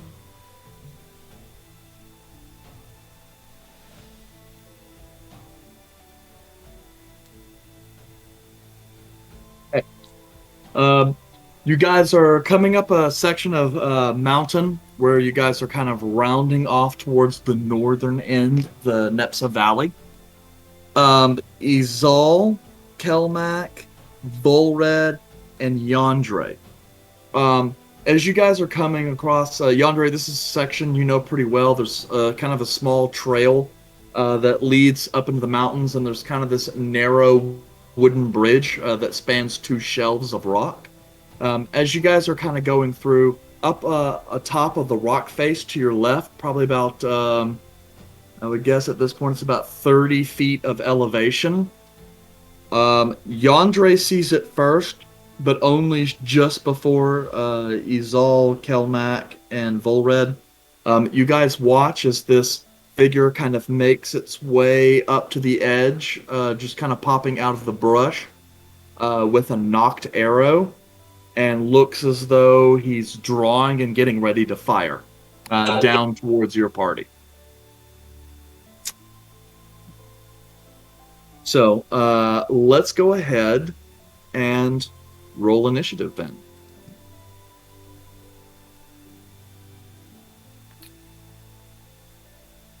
Remember how to roll initiative. It's been like 6 months, Eric.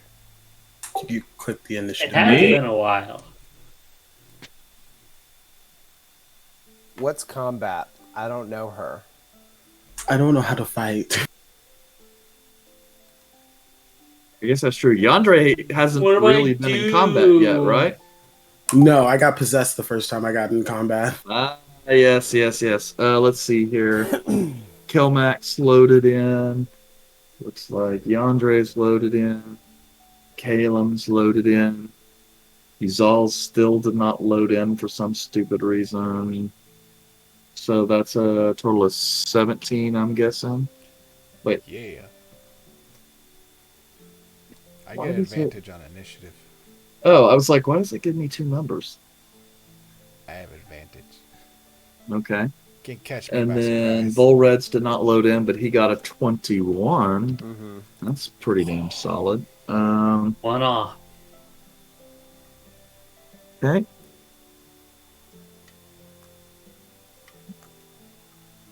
It's been 45 years. And then let's just do it quickly. So, Lanren, Eldwin and the guards will work on initiative 14. Okay. Move the little combat marker over. Let's see here.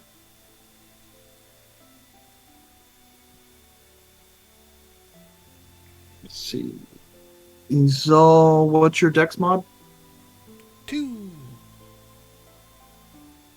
Okay, so let's do this. Getting exciting.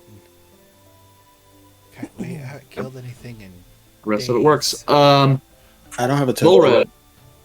You Oh yeah, I don't see it. I see have- it. I see it. I see it. Okay. I was like, yes, I realized. Oh, jeez.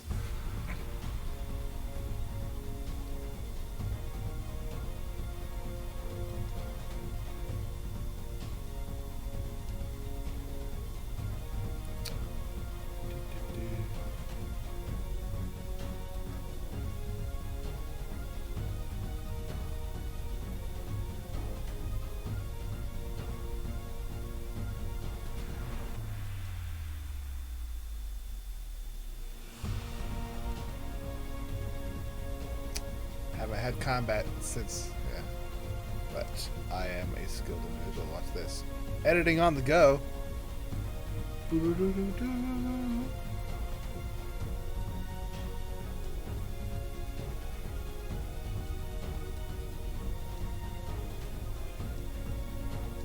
Ah. Y'all can keep talking and I'll just keep doing this.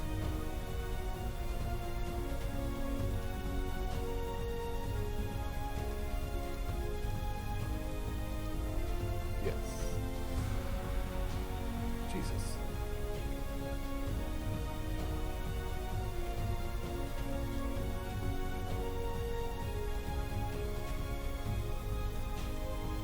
Spicy.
Ball Raiders.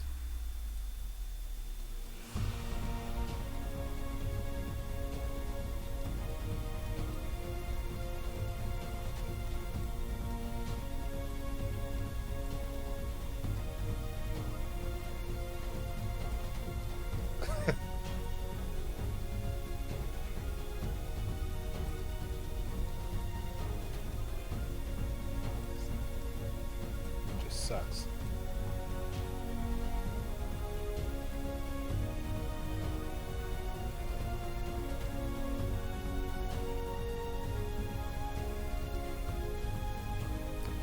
Well, that poor asshole has been removed.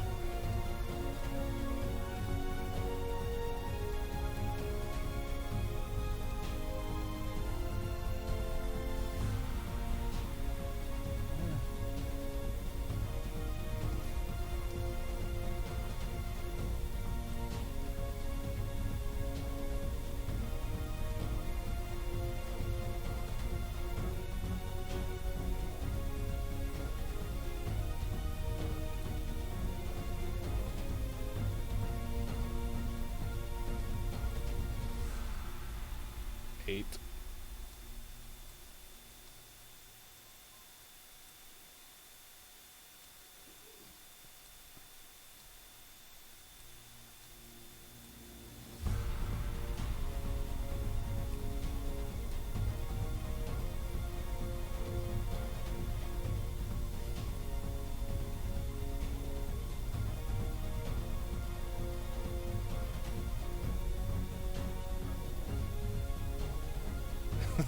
The look, Ari's look is like, that's not math.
Wow.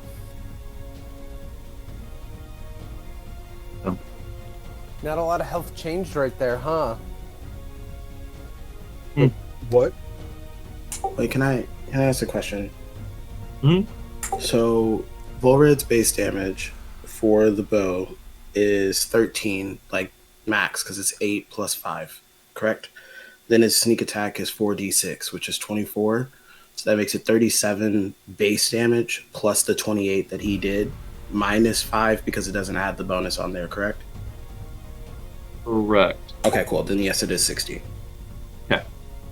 Thanks for keeping us honest. Okay, so, so you're not gonna move or anything? Oh, well, I guess you steady shot it? I guess so. I Yeah, guess you can't move. I can't move. Did you declare steady aim?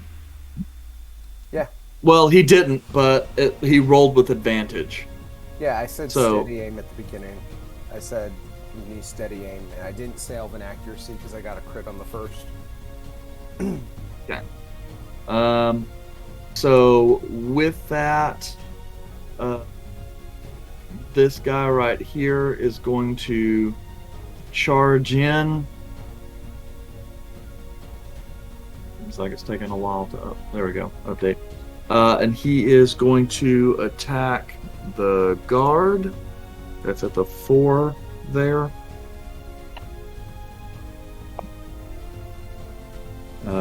That's obviously a miss. Makes a second swing. That one is a natural 20 on that hit, though. But he's using longsword, 2-hand. So with the guard, that actually drops this guard to 0, and he kind of drops immediately. And that veteran kind of Bennett guy steps in. But that is all he can do. Kelmac, you're up. He's back. That's some fun shit. Excellent timing, Kelmac. Your turn. My turn? Amazing work. Okay. Yep. Okay, I'm gonna try to get this quick while I'm still here. Before get. Not funny. Don't even joke about that. The two guys south of me, I saw their names, so I'm guessing one's an archer. No, the two guys directly south of you are both carrying melee weapons. You can actually Okay. see like a Bonus little action. arrow. You can see a little arrow target condition thing on the ones that are currently ranged. Okay, I'm gonna cast Shield of Faith on Calum, so he will get a +2 to his AC, Okay. so he can try to get hit less, and then I'll move forward. I mean, he can.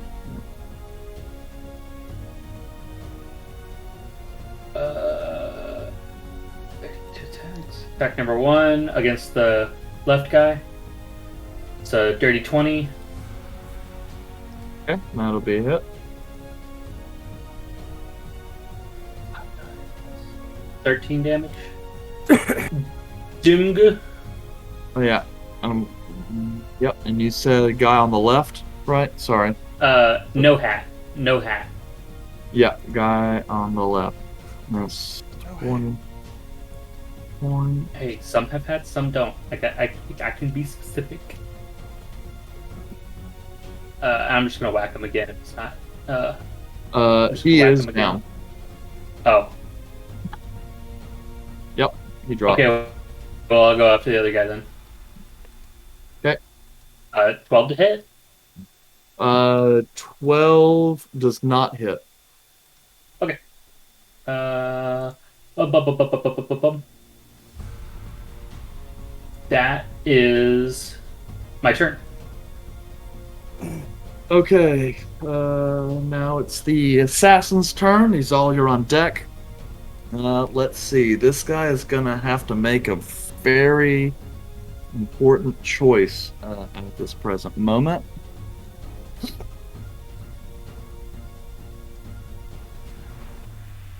Okay, I mean, I just wasted a 20 that I would have loved to use for a critical, but I guess he passed his morale save. You're gonna see the assassin take a sec, kind of very quickly notch the bow, wincing, and release. Silvery Let's see. barbs. You're gonna cast silvery barbs. Okay. Yes, I am. Silver. Sweet Caroline. What does that do again? Disadvantage on your attack. Okay. That means he has got a 16 to hit, which I believe still hits. Yes, actually it does still hit. With that, the arrow is loosed. You see it strike Elduin in the chest, and Elduin crumples to the ground.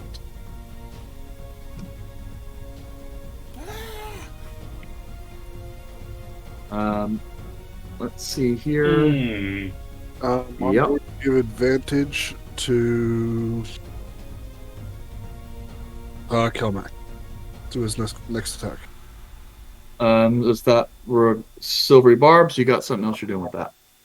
That's silvery barbs. Okay. With that, Reversal of fortune. then the assassin very quickly knocks another arrow and releases it in Volred's direction. Unfortunately, he would. I pull Yep. out a Uno reverse card. Oh, I didn't see that coming. No, you. That is a 15 to hit you, Volred. Which I believe your AC is 14 at this point. What if I lied? Bad person. How much? Then I damage? would. Well, let's see. He doesn't get assassinate or sneak attack because he's technically already done Oh, that. that's right. Assassinate's a thing.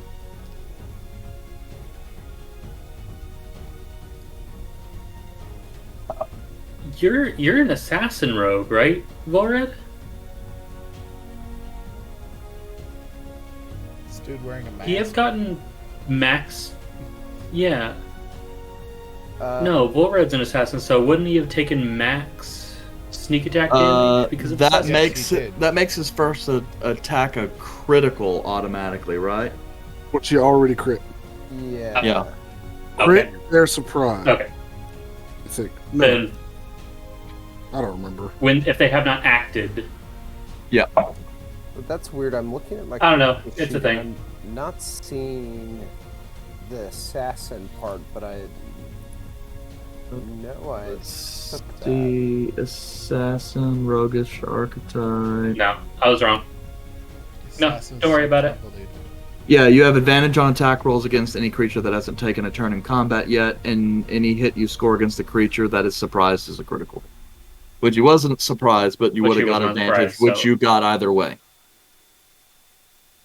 Anyway, to answer your earlier question about damage, it is a lowly 16 points. Okay, dodge. I was thinking about that, but I was also like, what if I get hit with something much higher this round? True. I'm gonna save it for possibly something a little more crazy, even though I'm assuming, well, I'm assuming that assassin is probably the highest packing. Because I can do that every round. So after it gets back to me next, I get it again, right? Mhm. Yeah, I'll go ahead and do the uncanny dodge. So I'm gonna have it to 8 and just hope that these other punks are bitches. Okay. Izal, you're on deck. Oh, by the way, is Eldwin dead? Hard to say, but he's not moving. How did we And yeah, and you can't see because he's wearing a little bit of armor, but you don't see any breath. Yeah. Okay. Look how they massacred my boy. That's a good boy. So my turn? Yeah, your turn. Okay, okay, Bro. This ledge looks to be what? 15 feet high, 10 feet high? Scalable. The one that's got the assassin guy on top. Yeah, big ugly right here. Yes, about 15. RKO him off the cliff.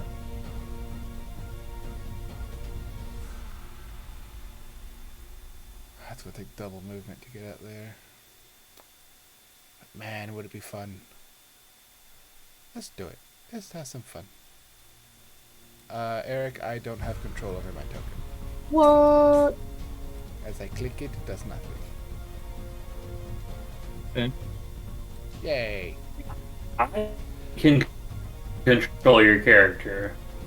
Which Yeah, surprisingly looks I used like to be able to control everybody. yeah, and it looks like none of your guys were set up for that, which is weird because they used the exact same tokens we It's been a did while. last time. Well, It's been a while. We'll get that divine energy flowing, and with her new instinctive pounce, she can move up to half her movement during her bonus action. So she will. Oh, you know what it is? I think it's because I moved in your portrait art instead of your actual portrait, because you guys don't have dark vision set up either. Oh well, not necessary for this fight. 10, 15. 15. Would you say 15 feet is half the movement, or 20 feet is half the movement? For what? 35. For 35 feet. I mean, we can always round up. 20. And I will use my movement to attempt to climb up the wall 35 feet. Okay, that's an athletics. 5, 10, 15, 20. Athletics check at advantage because I am raging. Yep, she's just doing the. Target. 17. Yep, you move at half speed heading up, but 5, 10, 15, 20, 25, 30, 35. So 30 feet to get here and 5 feet to go here. Now shove. Yeah. he's already used it. No, that was my movement. I thought you dashed. Bonus action rage. Ah, Move half my movement now, so I Okay. can get a little bit faster. But man, the idea of shoving does sound pretty good right now. So I'm going to attempt a raged shove attack okay. to push homeboy off the cliff. Down here. Past the bridge. So he falls further. I'm just gonna push him back, which would put him like here. Okay, so that's an attack roll. Unarmed attack.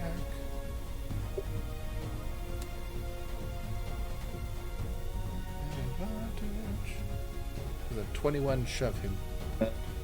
Yep, that makes contact. So just go ahead and make your athletics, and that'll be versus his acrobatics because that's what's better for him. You don't actually make an attack. It's the strength versus strength acrobatics, like grappling. I don't know. Either way, I rolled a 22. 22. Okay. I'm looking at it, but it don't matter. So needs to meter beat 22. It's Eric's job. Yeah. Yeah. Grappling and shoving is weird. So. See, and you're gonna push it. Yeah. Push it real good. Okay, and you're just gonna push him like 5 feet back.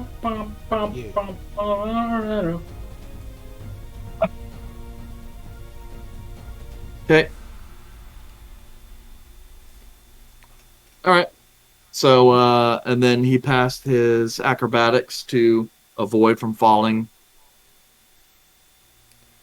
Come back here, you cat. Alright, that was it. Okay. That's Anything my- else? Oh, I have 2 attack actions. Okay. And the only weapon I had out was the heavy crossbow, and now he's not within 5 feet of me, so I'm going to shoot him with the heavy crossbow. At near point blank range. Okay. Well, no, heavy crossbow. Well, I can't attack twice with it, but I didn't attack the first time with it. I think the thing is, though, you just have to take time to load the crossbow. So if the crossbow is already loaded, which in this case you could assume it was, then you could still use it as an attack, but that's all you could do with it. Alright, well, I'm going to shoot him. Then Shoot throw it at him. I don't know how to use this thing. Well, okay, Does a I 19 guess. Does a 19 hit? Yes, a 19 will hit.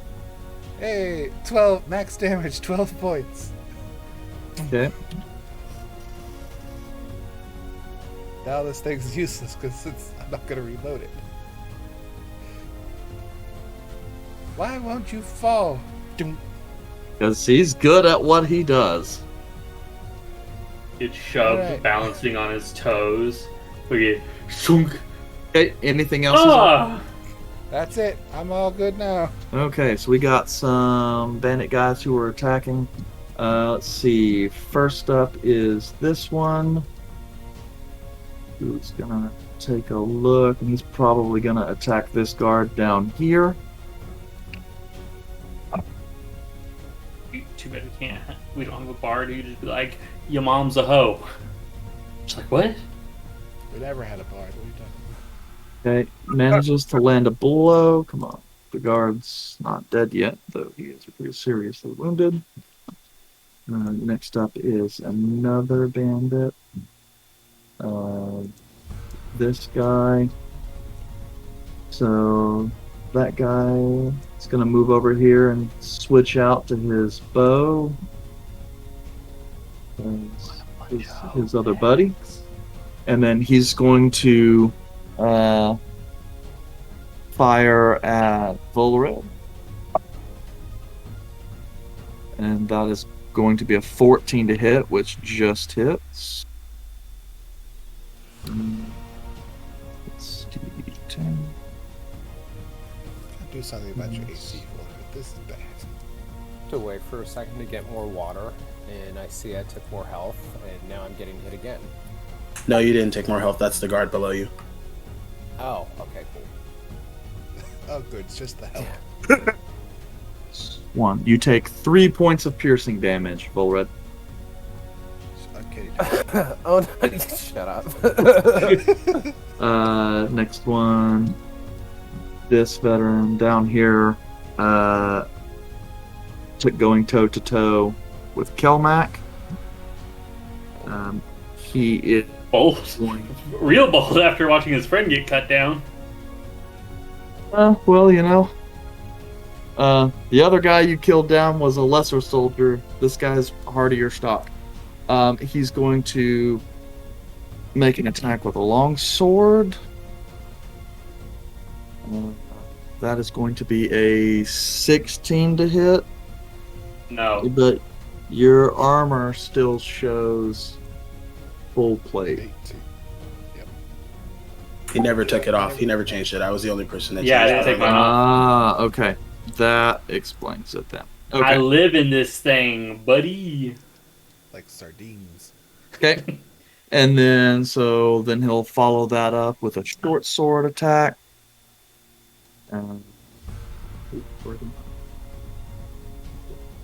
Obviously, that's a 21 to hit. Which Okay. will, or I guess 23, but I mean, it's a hit either way. I guess. Yes. And then that is going to be, let's see, 13 points of slashing damage. And then Calum, you're up. Yandere, you're on deck.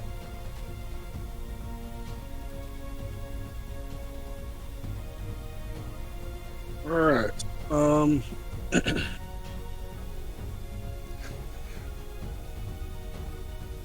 So I'm going to hold my action. What action are you holding? About to say it. 1 second. I'm moving like this. And I'm going to hold my action for whenever Eldwin comes up from unconsciousness. And I'm going to hold polymorph. Actually, I'm going to go down.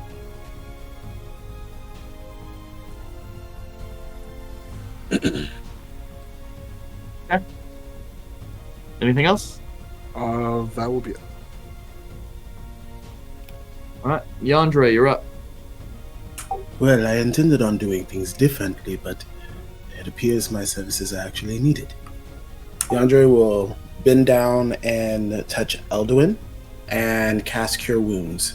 I'm assuming he has 0 hit points because he is not moving and has been incapacitated, meaning that I get to fully heal him to the max of that Cure Wounds level. So it is 12 hit points automatically.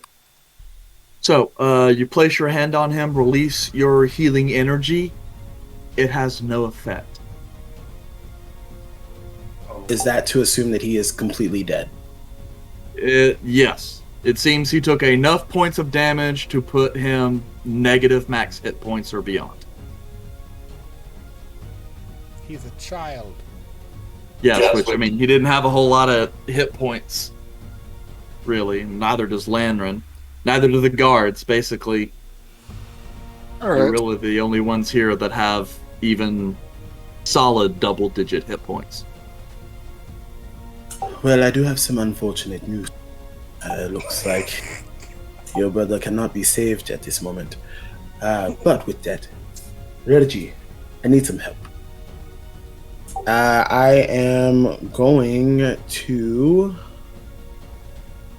bonus action help. And we're going to target this individual. I'm assuming Landry can probably handle himself. That's a bold assumption, but I'm going to just assume it anyway. Even if he can't, he's an asshole. Yeah, so I was trying to target this person. Hold on.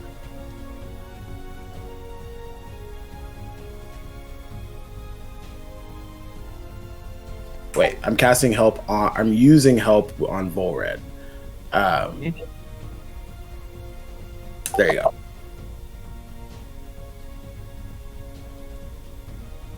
Okay. I'm not gonna move because I'm going to need to be here. Sure, in the middle of things. What does the help give me? It gives you advantage on your next attack. So if I do Quadruple do I get advantage. Quadruple advantage? Well, this is No. no, because you're not attacking something that hasn't had a turn yet. Everybody will have had a turn by the time it makes it back to you. So this gives you you don't have to use your steady aim. Gives you the opportunity to move and reposition. Thank you. But that will, in my turn, I cast a spell, use my bonus action, and I'm not moving. Yeah, and it's kind of weird, Volred. You have this kind of weird sensation flow over you. It's a little cold. The hairs on the back of your neck stand up, and you almost kind of feel as if there's a presence over you, but it's not like a corporeal feeling.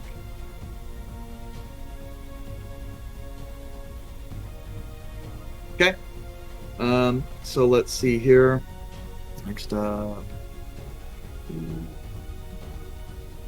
Here's this hooker right here. Who's looking? He's looking around. Guys are still kind of up. He's being attacked. Let's see. Who is he going to attack? Me! Shoot me! I'm a tasty target. Look at me. Shoot the lady who just almost shoved your boss off the cliff. He is. Nope, he's gonna shoot for Volred. Or, yeah, he's gonna shoot at Volred, but he's going to miss horribly. So that's pathetic. Then this guy up here, looking down, he's looking hurt. Gonna join the veteran. He's actually gonna shoot at this guard that fired at him earlier. But miss. The guards are wearing chunkier armor. Alright, Volred, you're up. Okay. So if I go after this guy again, that's a clear shot, right? Or is my father kind of in the way? It's up. No, because you'll be shooting up. So Oh, yeah, that's right. no risk there. Yeah, so I'm going Well, to... not like if he was in the way, there would be much of a risk, anyways. Oh no. Yeah, oh no! Oh no, I killed Dad! Oh no! Okay, so... Oh no, I'm going Mom to- was find so out later. sad. This was all Rab's idea. He sent this message to Eric earlier. So... Hey, he was the one that originally recommended a hunt. I did. Well, yes, Oh, you guys Elven recommended. accuracy, yeah. So I'm going to use my Elven Accuracy to reroll. Oh, I got a 23. I like that. So I assume I hit him. Yep.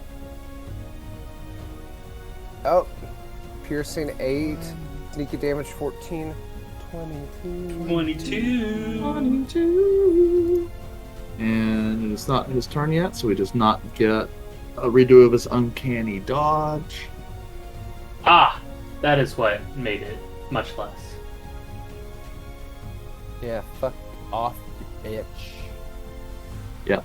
Bitch. Huh? These Okay. fucking shoes, bitch. Yep. So with that, it's like Izal shoves him. He goes to like notch another arrow. Arrow comes through, hits him in the side between the ribs. Izal, you see visible exacerbation of pain. I mean, you really only get to see this part of his face, but there's enough action there that tells you that really fucking hurt. And considering how much of the arrow is now lodged in his body, and the visible droplets of blood that are starting to drip from his clothing, he's looking pretty rough. He shall become the porcupine.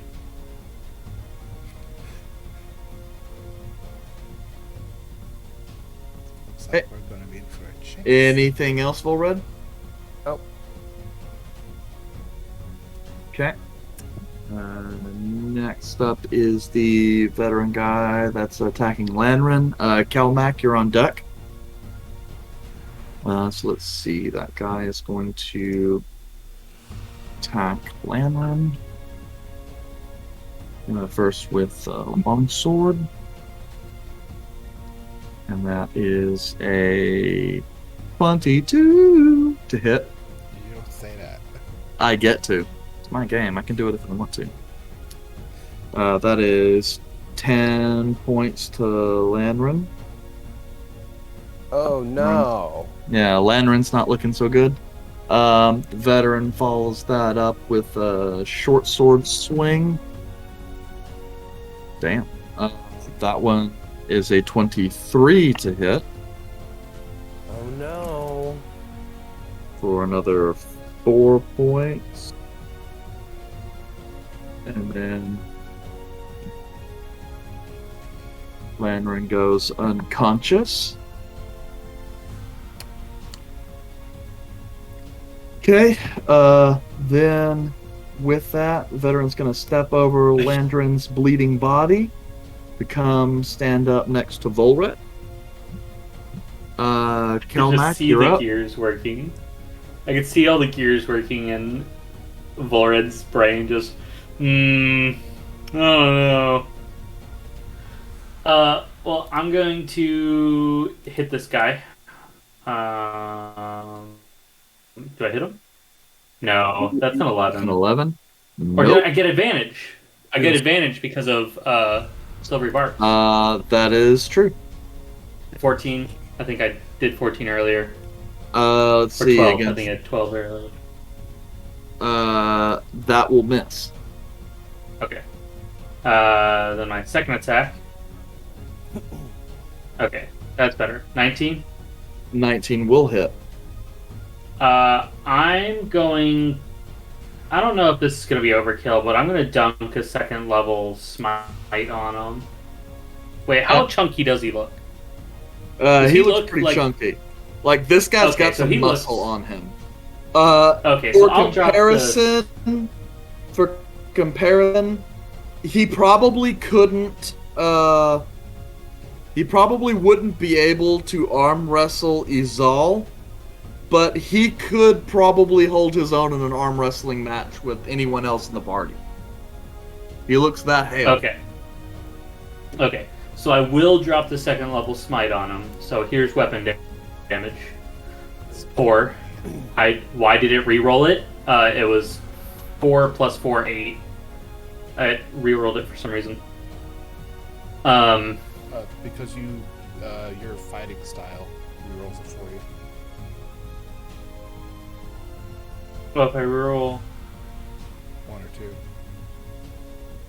2 handy weapon. Traits. Oh, hey, hot dog. You Okay. picked it. Listen, we haven't done combat in a long. Yeah, what's your total damage? But that's starts at 8 12. plus 12 plus 10, 22. Pretty low on that. 22. 22. Yeah, That's a lot of. I rolled 2 2s and a 1.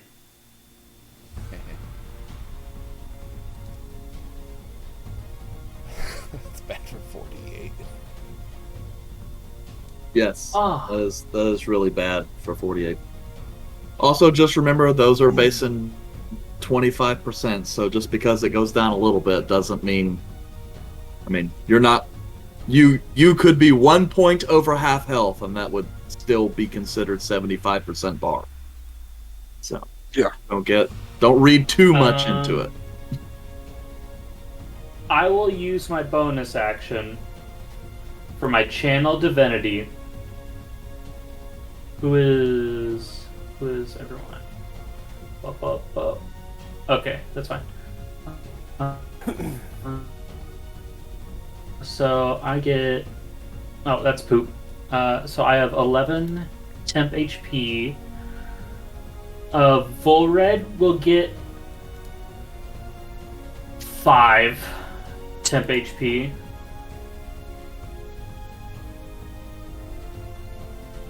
And I'll give. You know what? Guards don't deserve to die. They're just doing their job. I'll give the other 6 to the guard who's almost dead. Okay, he's gonna get 10 HP. Like, he's just doing his job. He's a soldier. Okay. Yes. So for red, you do have 5 temp HP.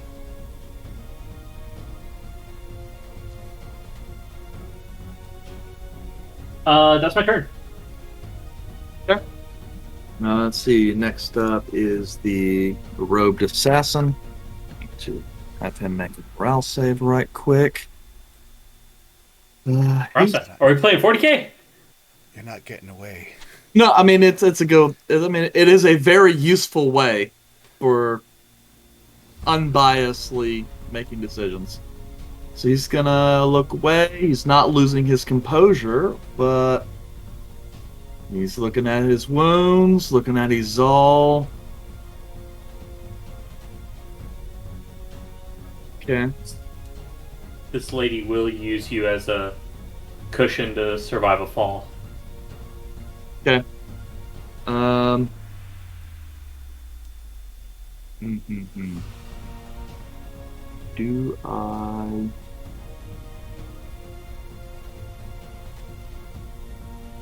Just waiting for him to run. It's like, do it, Yes. do it. Yes. He will. You'll see him reach out right quick. He'll pull a knife, slice open his palm, and then mutter a few words in some kind of arcane language as he casts a spell.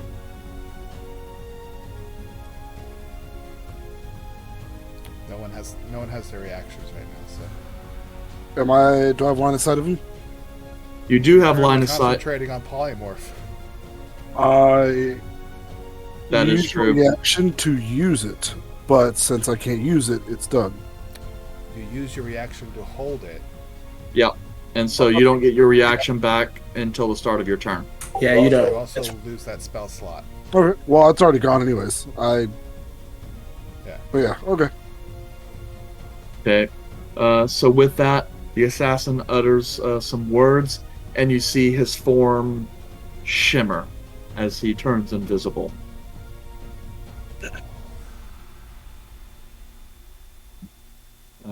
And then it's hard to tell for certain, but you do get some telltale sign as though he is moving. You know, Okay. the blood dripping out of him. Well, yes, and he's not being very quiet in his escape. He's trying to GTFO. Apparently deciding to leave his fellow bandit members for dead. But I mean, you know, they're expendable. Speaking of, Izal, it's your turn. The son of a bitch turned invisible. Invisibility, my one weakness. Magic. Cowards. Always trying to leave. I've got... Now, let me see. If by some chance I have something in my inventory that might help.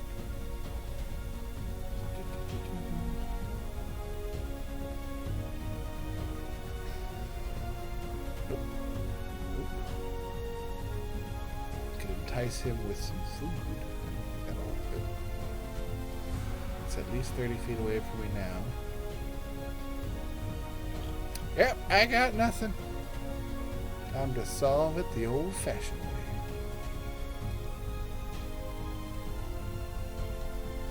I will stand from where I am right now. Let's get this, Why do you have measures. hit points? Are you tracking your hit points on there? I put them on there because when I see Caleb has his on his, and I feel like, oh man, I want hit points. 20 feet for this Saying guy. I didn't put Caleb's hit points on there. I don't. That's why I'm wondering why his show. 30, 20. All right. I'll use.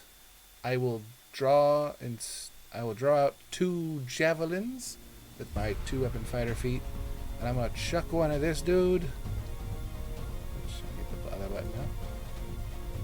Chuck a javelin at this guy, and chuck a javelin at this guy, You lost Kelmac again.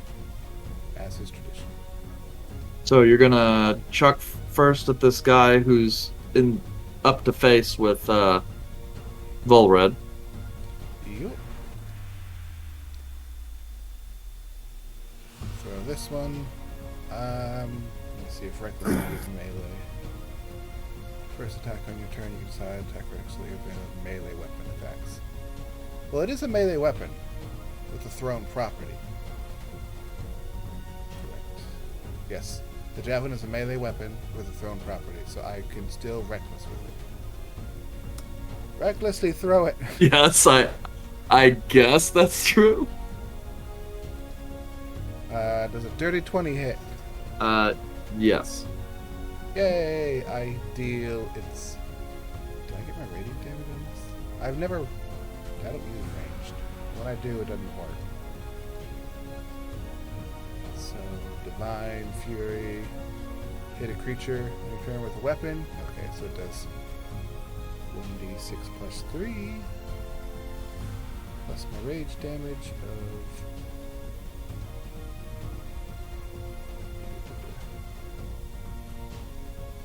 Where's my rage damage?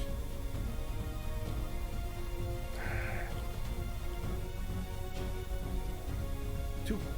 Alright.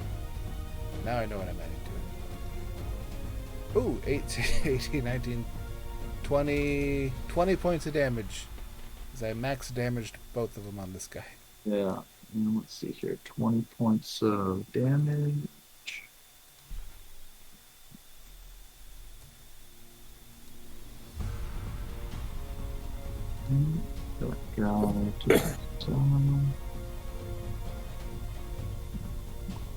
I'm sorry, who was the other one that took the damage? Because Okay. I'm going to throw against this one as well.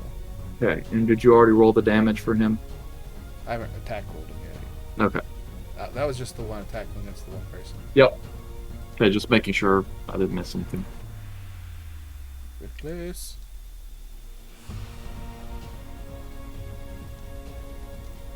Does a natural 20 hit? What would that be in actual attack terms?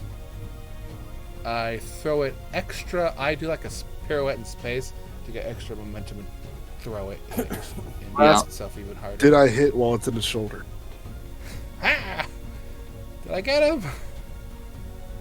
So that one does. So 1d6 plus 3. So 7 plus 6 is 13, 14, 15 points of damage on that 15 javelin. points of damage.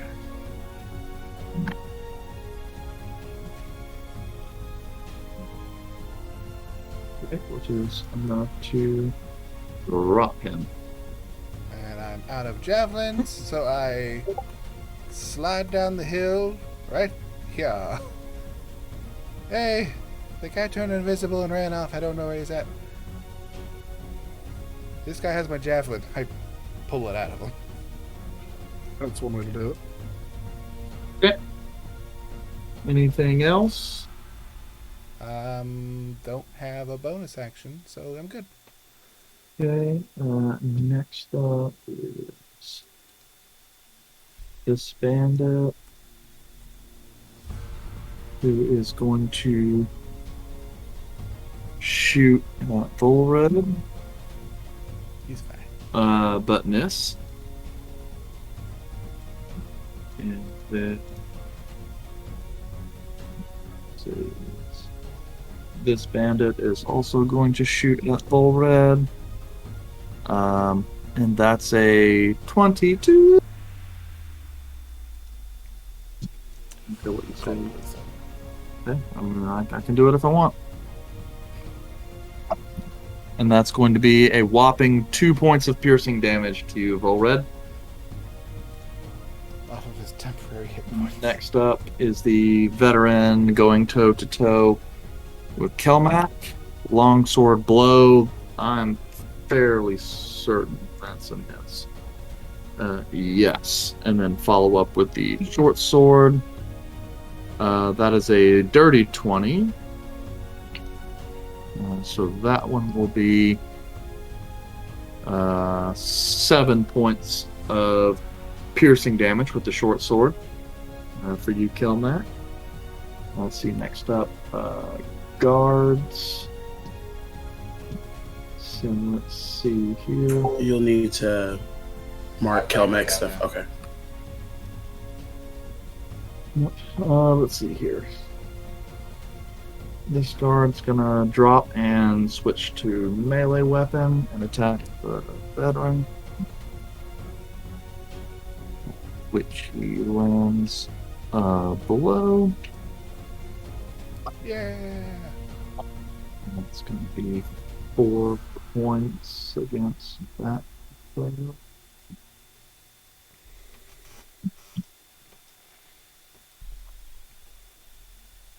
Okay. And then this guard with a 10 HP is gonna fire at the other bandit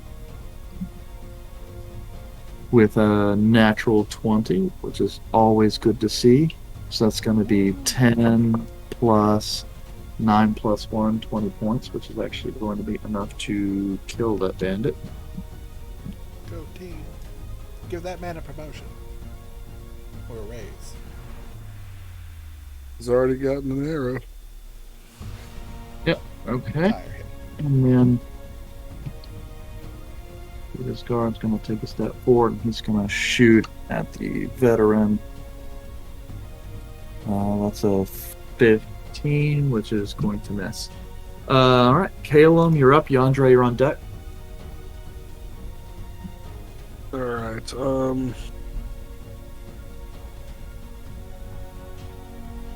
check one thing really quick.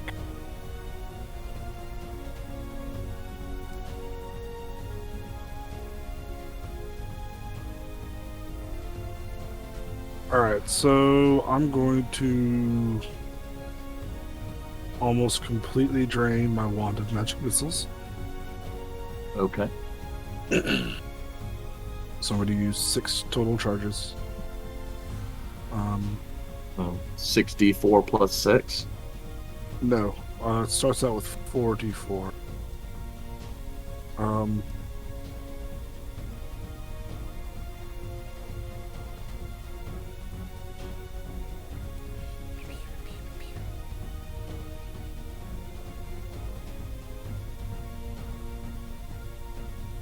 Alright, so in total it has... Well, it starts out with 3 darts. So it's going to go up to 8d4 plus 8. Okay, against 2.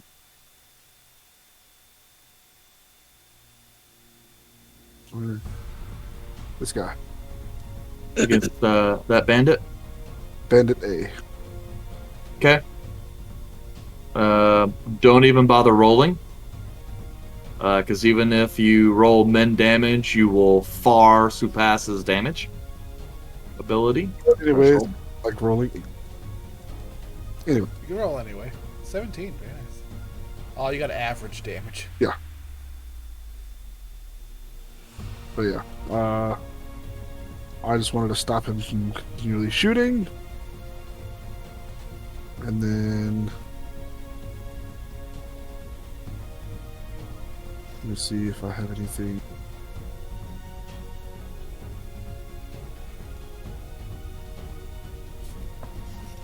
Nope, that'll be it. That's going to end my turn. It's your turn. Yandre? Yandre is going to turn over towards the bandit that is sitting on top of the cliff over here. And he is going to cast Toll the Dead. So I need a wisdom save. Okay. Which I don't expect he's going to do too well with. Nope, no bonus there. It looked like he was sitting in the I don't choose when it brings me back.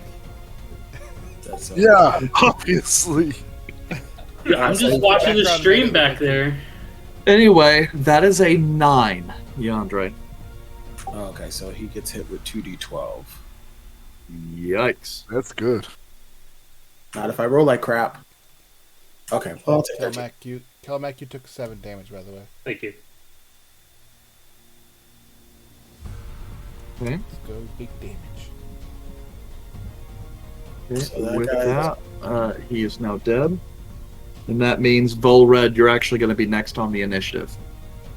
Since that guy was supposed to go next. How much was 13 was his total. 13 points of damage.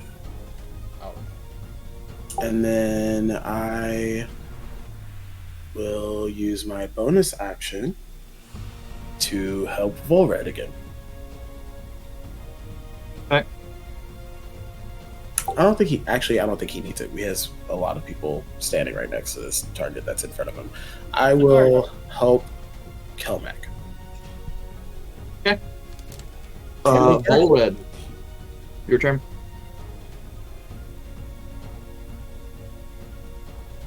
you're muted. Well, since I'm right next to him, I can get 2 attacks in if I do dagger and rapier, right? Due to two-handed fighting. Is that correct? Yes, you will get your main attack and then use your bonus action as a second attack.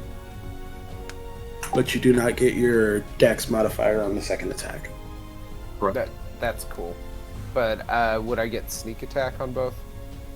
You would get it on the Hit with first one. attack that lands. Gotcha. Okay. So I'm going to use my dagger. So you're going to attack with your offhand first?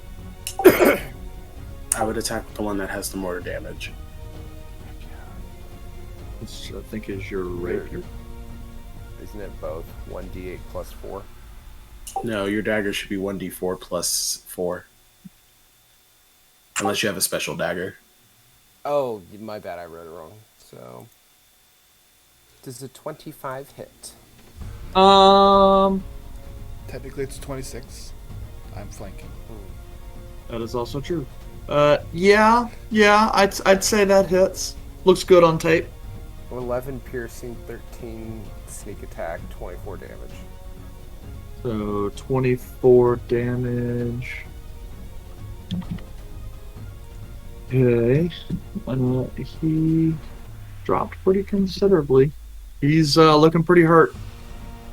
So now I'm going to use my dagger. Does a 24 hit?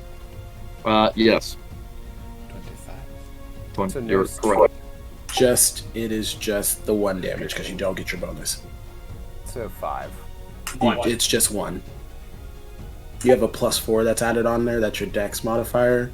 That goes away on your offhand. Got it. So 1. Paper cut. Okay. Yep. Not as nice as the first attack, but still fairly punishing. They're clearly going after me, so I'm going to use some movement to just push through people and get over there. You cannot disengage because you used your bonus action already, so that's you will right. be taking an attack.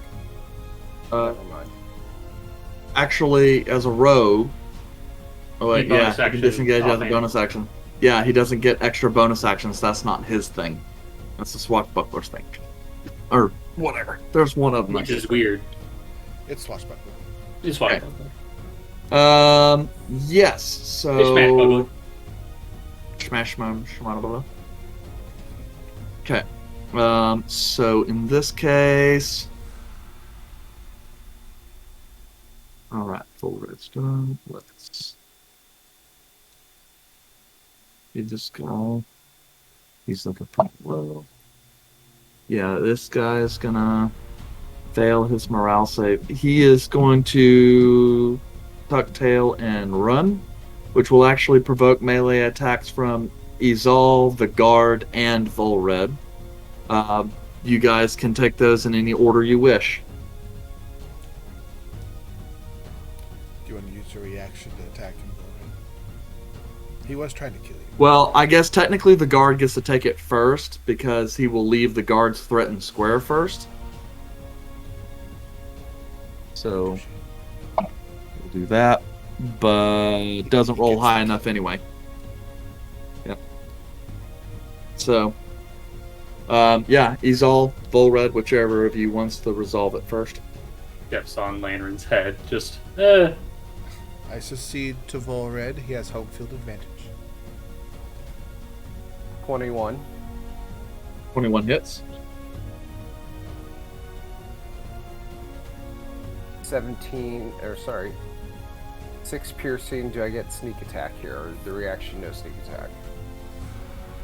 I think that's only when you take the attack action, which you don't, so it's just the 6.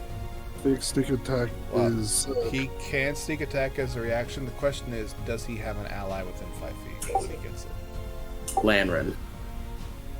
He's unconscious. Oh, Landren's unconscious? Yes. Yep. Oh, yeah. Yeah, he'd been Good down. healing, by the way. Isn't Izal right next to him? That's a question But- because we leaves both of our. I guess at the question same here, because time. it also says for sneak attack, it says once per turn. So since he's snuck attack on his turn, Yep. is It he- doesn't- His turn now.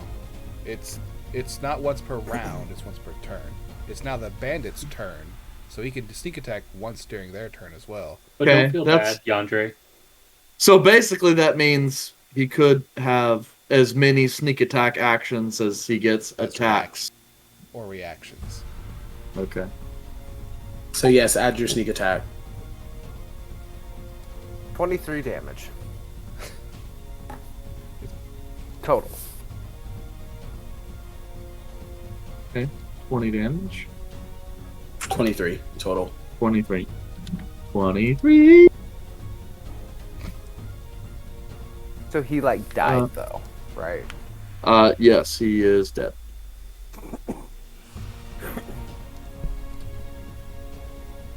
Okay.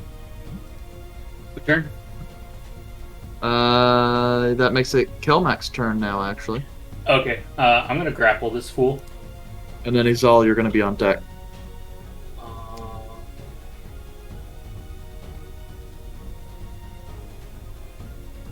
Do you get advantage on a grapple with the help action?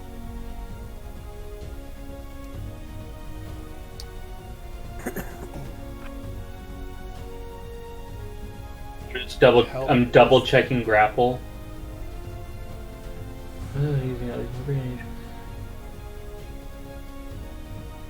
Okay, grapple check instead of an attack roll. So I make an athletics check, so I would still get advantage, right? Advantage on the next ability check. Okay. So we'll roll with advantage. 18. 15. Great. Hot dog. He ain't going nowhere, buddy. Second attack. I got a free hand. German suplex. My claws. 18 to hit. 18 hits. I'm gonna drop a first level smite. Why did you grapple him? So he can't run. Because I know watching all of his buddies die, he'll want to run. Oh wow. I always get fuzzy over smite. So that's 2d8 plus 1d8 for the first level spell. Yes. Oh no, it's 2d8. It's You 2d8. cannot smite with your claws. Smiting requires a melee weapon, while claws are unarmed strikes. You Yep, are right. It is classified as melee attack, so he will only take 7 points of damage. But he has a speed of 0, so. Correct. Um. Let's see. And each time he wants to escape the grapple, he will have to use his full action, which then we will recontest the grapple check.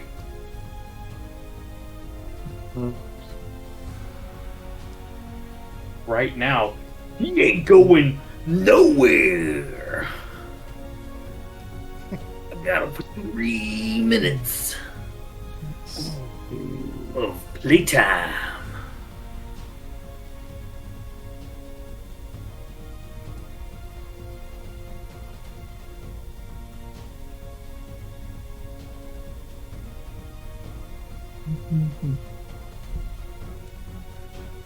Let's come help apprehend this man. You got this. Listen, if he gets away, then y'all are gonna blame me. But it's the dice.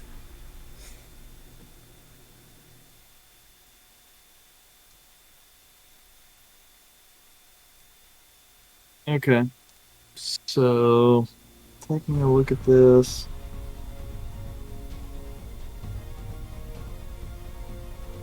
He is. Okay, well, that's your turn anyway. Yeah. Anything else? No, that's my turn. I can't move with them. Okay. Izal? I've got no fun stuff over here. I will. Rogue dude. Oh, I can move them. Sorry, I didn't see that I could move them. So I move half my speed. 5, 10. Yes. Because for some weird reason, like when you grapple someone, only your target is considered grappled and you're not technically grappled. Yeah. You have a question, Bullred? Yeah, this is our last enemy, right? Yes. Why That we know of. That we know of.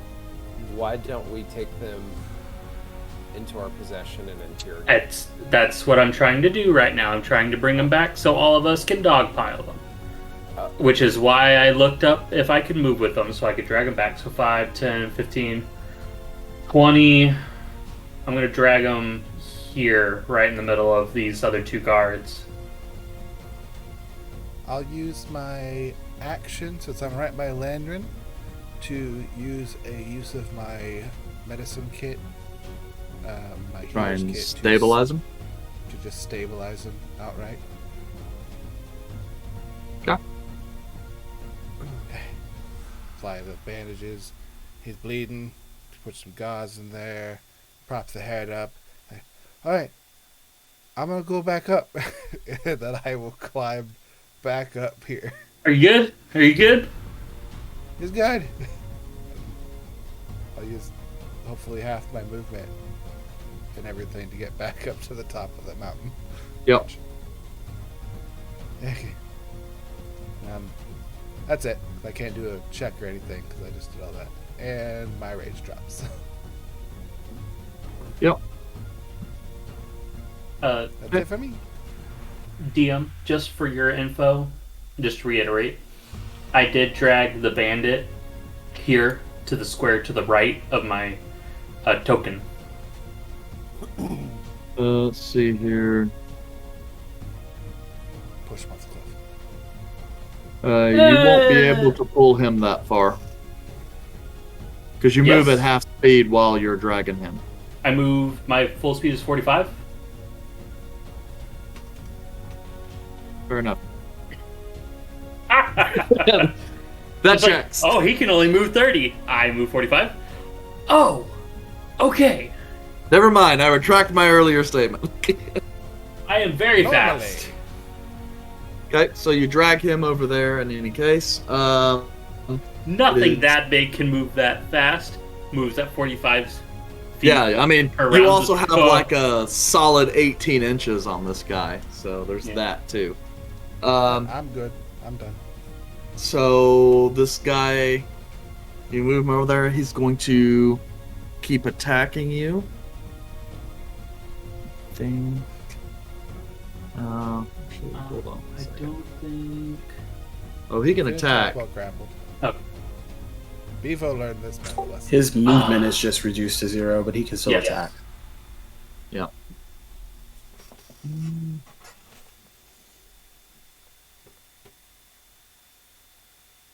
Yep, he's going to keep attacking.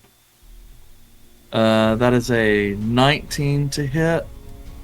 yeah, fine. Which will be 9 points slashing. Then would be short sword. That's going to be a 22 to hit. With a 7 points of piercing.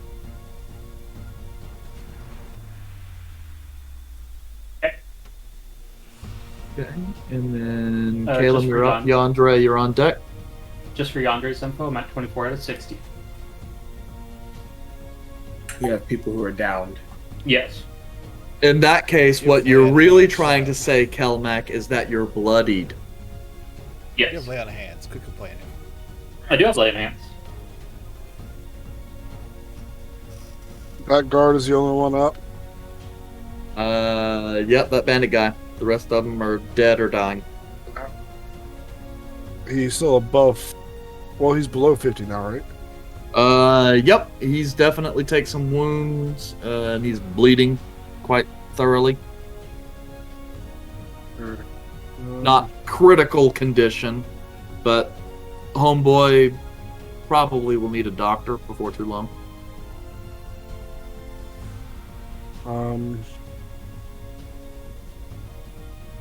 I can't really do anything with that at the moment. So I'm going to try and come up here with Izal.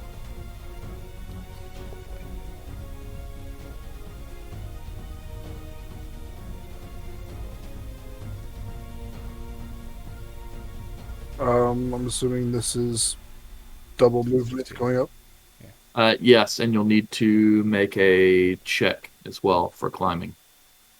Thankfully, it's not a straight, it's a little bit of an incline, so the check is relatively low. And there's some Izal hand-sized holes in the side.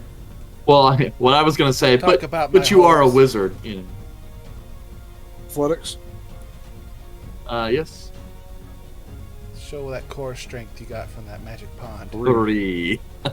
Ooh, As low as the DC is, that does not meet it. So you kind of get up and you're kind of sliding on the loose rock, and you're like, huh, Izal makes this look really easy. You okay? Izal Skyrim horses the cliffside, just walk straight up. I do the reverse butt jump. So, seeing that, I'm just gonna get frustrated and pissed off. Misty Step. Yeah, it's like, just teleport. Fuck this shit. Well, Fuck this shit, I'm out. Mutter under his breath. Fucking rocks. hey, Kayla. And then, do I see a trail of blood where this individual is going? Make me a survival check.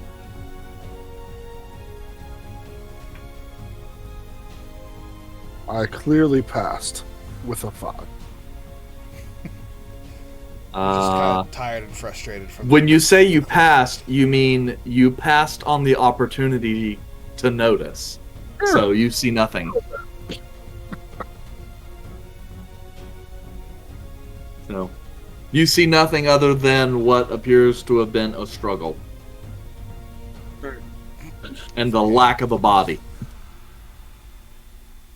Wait, I Okay, still have any- my action because I didn't do anything with it.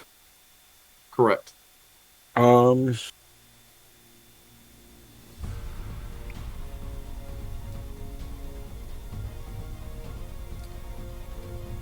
Given, cantrips. go ahead. Know any good cantrips? Well, I know all cantrips. Do any come in handy right now? I don't know. Friends. Friends? That only works if we are not in combat with. Friend.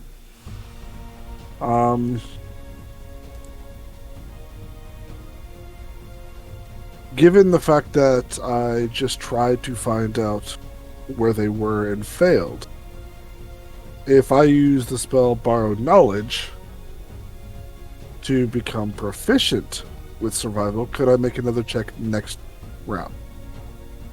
I believe that's how that works, yes. Okay. Then I will cast Borrowed Knowledge for survival, and then next round turn. I will try and do it again. Let's do Cast a cantrip. Oh, yeah. Did you cast Misty Step, or can you do it automatically?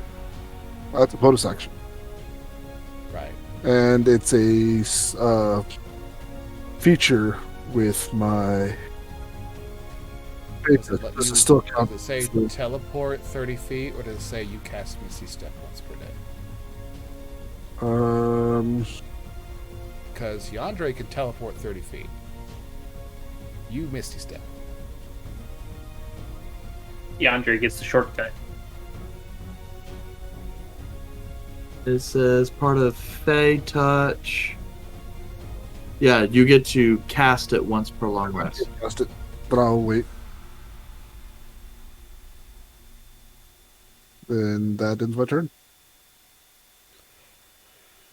You turned invisible. That sucks. I can't help right now. You look tired. Those rocks did a number on me. I kick the rocks. How dare you? That was a landslide. Oh no. Oh no, the guards. Oh no, Landrin. Are you done? Yeah, that ends my turn. Okay, Yandere. Okay. Do I hear all of them talking about trying to find the blood or the trail? You hear them talking around of something that looks like they're looking for something. Vaguely I'm glad trails. you turned You, invisible. I mean, you're intelligent enough to kind of put together what they're doing. Okay. I will bonus action healing word on. Second level healing word on Lanrin. Okay. So that should bolster his health back up to 12.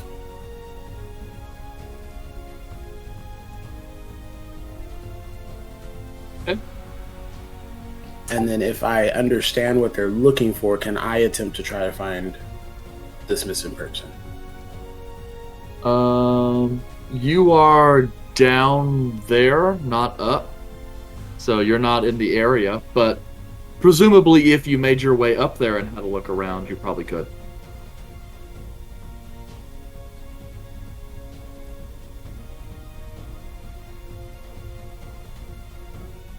What would be funny is if you tell. Both of y'all are fat. Can't go up there. Hey! I was gonna say if you teleport to the left and Eric says, your teleport doesn't actually work. Because something's in the way. Realistically, I could move a little bit and then teleport. Yep. So I'm going to move there and then teleport. Okay. Sorry, I'm going to move there. So much face stepping. That'll get me here. You calling me fat? Yep, you guys are just watching us. I didn't say that in the accent, so you didn't hear that. Okay. There was no accent. That was player commentary. Yeah, so now can I attempt to help them look for this trail? Yep, with survival. Well, not with a nat 1. Oh, fuck. I could do this myself. Just Yeah. give me a second. I have a plus 10 to survival. I thought I could help. Yandre, taking a quick look around, you do notice there are splatterings of blood along some of the underbrush, along with kind of shoe prints that kind of rush off. It appears that, like a wounded animal, whoever left this, which of course you know, left in quite a hurry and did not seem to care how much evidence they left, seeming to trust their invisibility to do what they need to do. That is That so is your lucid. chair. If you look over there, you should see your chair. Now, I need to get back down to Elduin. Yeah. Have a good day. And start trying to sneak Yeah. down the wall. I mean, how far down is the cliff again? 15 feet. Oh. I guess I should point out you can't healing word and then bonus action teleport. But you could cure wounds and then bonus action teleport. Since you moved to next to the person anyway? Yeah, that's I'm fine. going to do that instead. Yeah, I'll just. I mean, that's gonna. I healed him back to full health regardless. Somewhat semantics at this point, Yeah. considering Landon's been stabilized. and then I will climb back down. And it's athletics or acrobatics, right? Your choice, yeah. Whether you want to actually climb down or just kind of have a bit of a controlled slide. I rolled a 1 again. That is 2 natural ones in a row. At least we're at Okay. the end of the day. Well, luckily This is for the hill of you, bad rolls. the DC is only 5 anyway.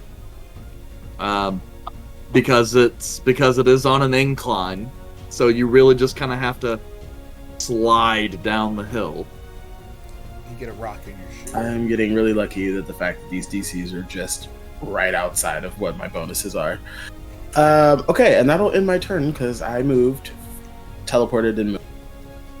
Okay, so to make things a little bit easier, because at this point the guy you guys have grappled is still going to try and attack as much as he can. So if you guys just want to, those of you who are left, Cal, Mac, these all, you guys just want to do something. Yeah. So I'm on my turn. I was just gonna attack, prone him, and then just like tell the guards to dogpile him. And just like tie him up. Done. He restrained. He cannot do anything. Then that's fine. So you're handling that. What are the rest of you guys doing? I'm gonna follow that trail. On the trails we blaze. Okay. We'll say for the sake of simplicity, Kelmac, it takes you a little bit of time to wrangle him down to the ground, and he continues to flail his weapons. Thankfully, he doesn't manage to actually damage you any further before you're able to subdue him and confiscate his weapons. If I can break his nose without killing him, I'll break his nose. He's fucking cut me pretty good. And then I'm going to clear the combat stage. Before we move to any other area, Yandre is going to gentle repose on Eldwin. Okay. So, with that, you guys thrust, or some of you at least, thrust yourself out in the wilderness, trying as best you can to track down this assassin and see what you can do for him. We're actually going to close here tonight. We will see what you guys are able to do as far as locating the assassin next session, which, as a reminder, will actually not be next week because we got See you next year. Yes, we will it will see be you next year. Next year on the Tuesday, 3rd. the 3rd. Yep, Tuesday the 3rd. So we will see you guys then. In the meantime, feel free to move on over to YouTube or the VOD here on Twitch. Catch up on any episodes you may have missed, or just rewatch if you have anything there. Jason with Jace, is that going on Thursday? If anybody wants to join me, yeah. But it's the holidays, so it's up to them. I think Yandre will go. Yep. Yandre will? Oh, so many questions. I don't think I've been on since Yandre, so I'll do it. I think you've been on more, like right after you joined as Yandre. Where there was no actual questions because my character did nothing that first session. And we didn't know about seasonal Yandre. Yeah, it's true. We seasons now. Yeah, we call him seasonal Yandre, but what that really means is he's just got multiple personality disorder. He's got a lot of dissociative identities. Well seasoned. We'll see you and a bit of 2 schizophrenia. Thursdays, everybody, for a Jace It with Jace. Yes, in 2 weeks, and feel free to stop by on Thursday, ask some questions. It'll be fun, I'm sure. Good night, everyone. Good night. Auf Wiedersehen. Guten Nacht.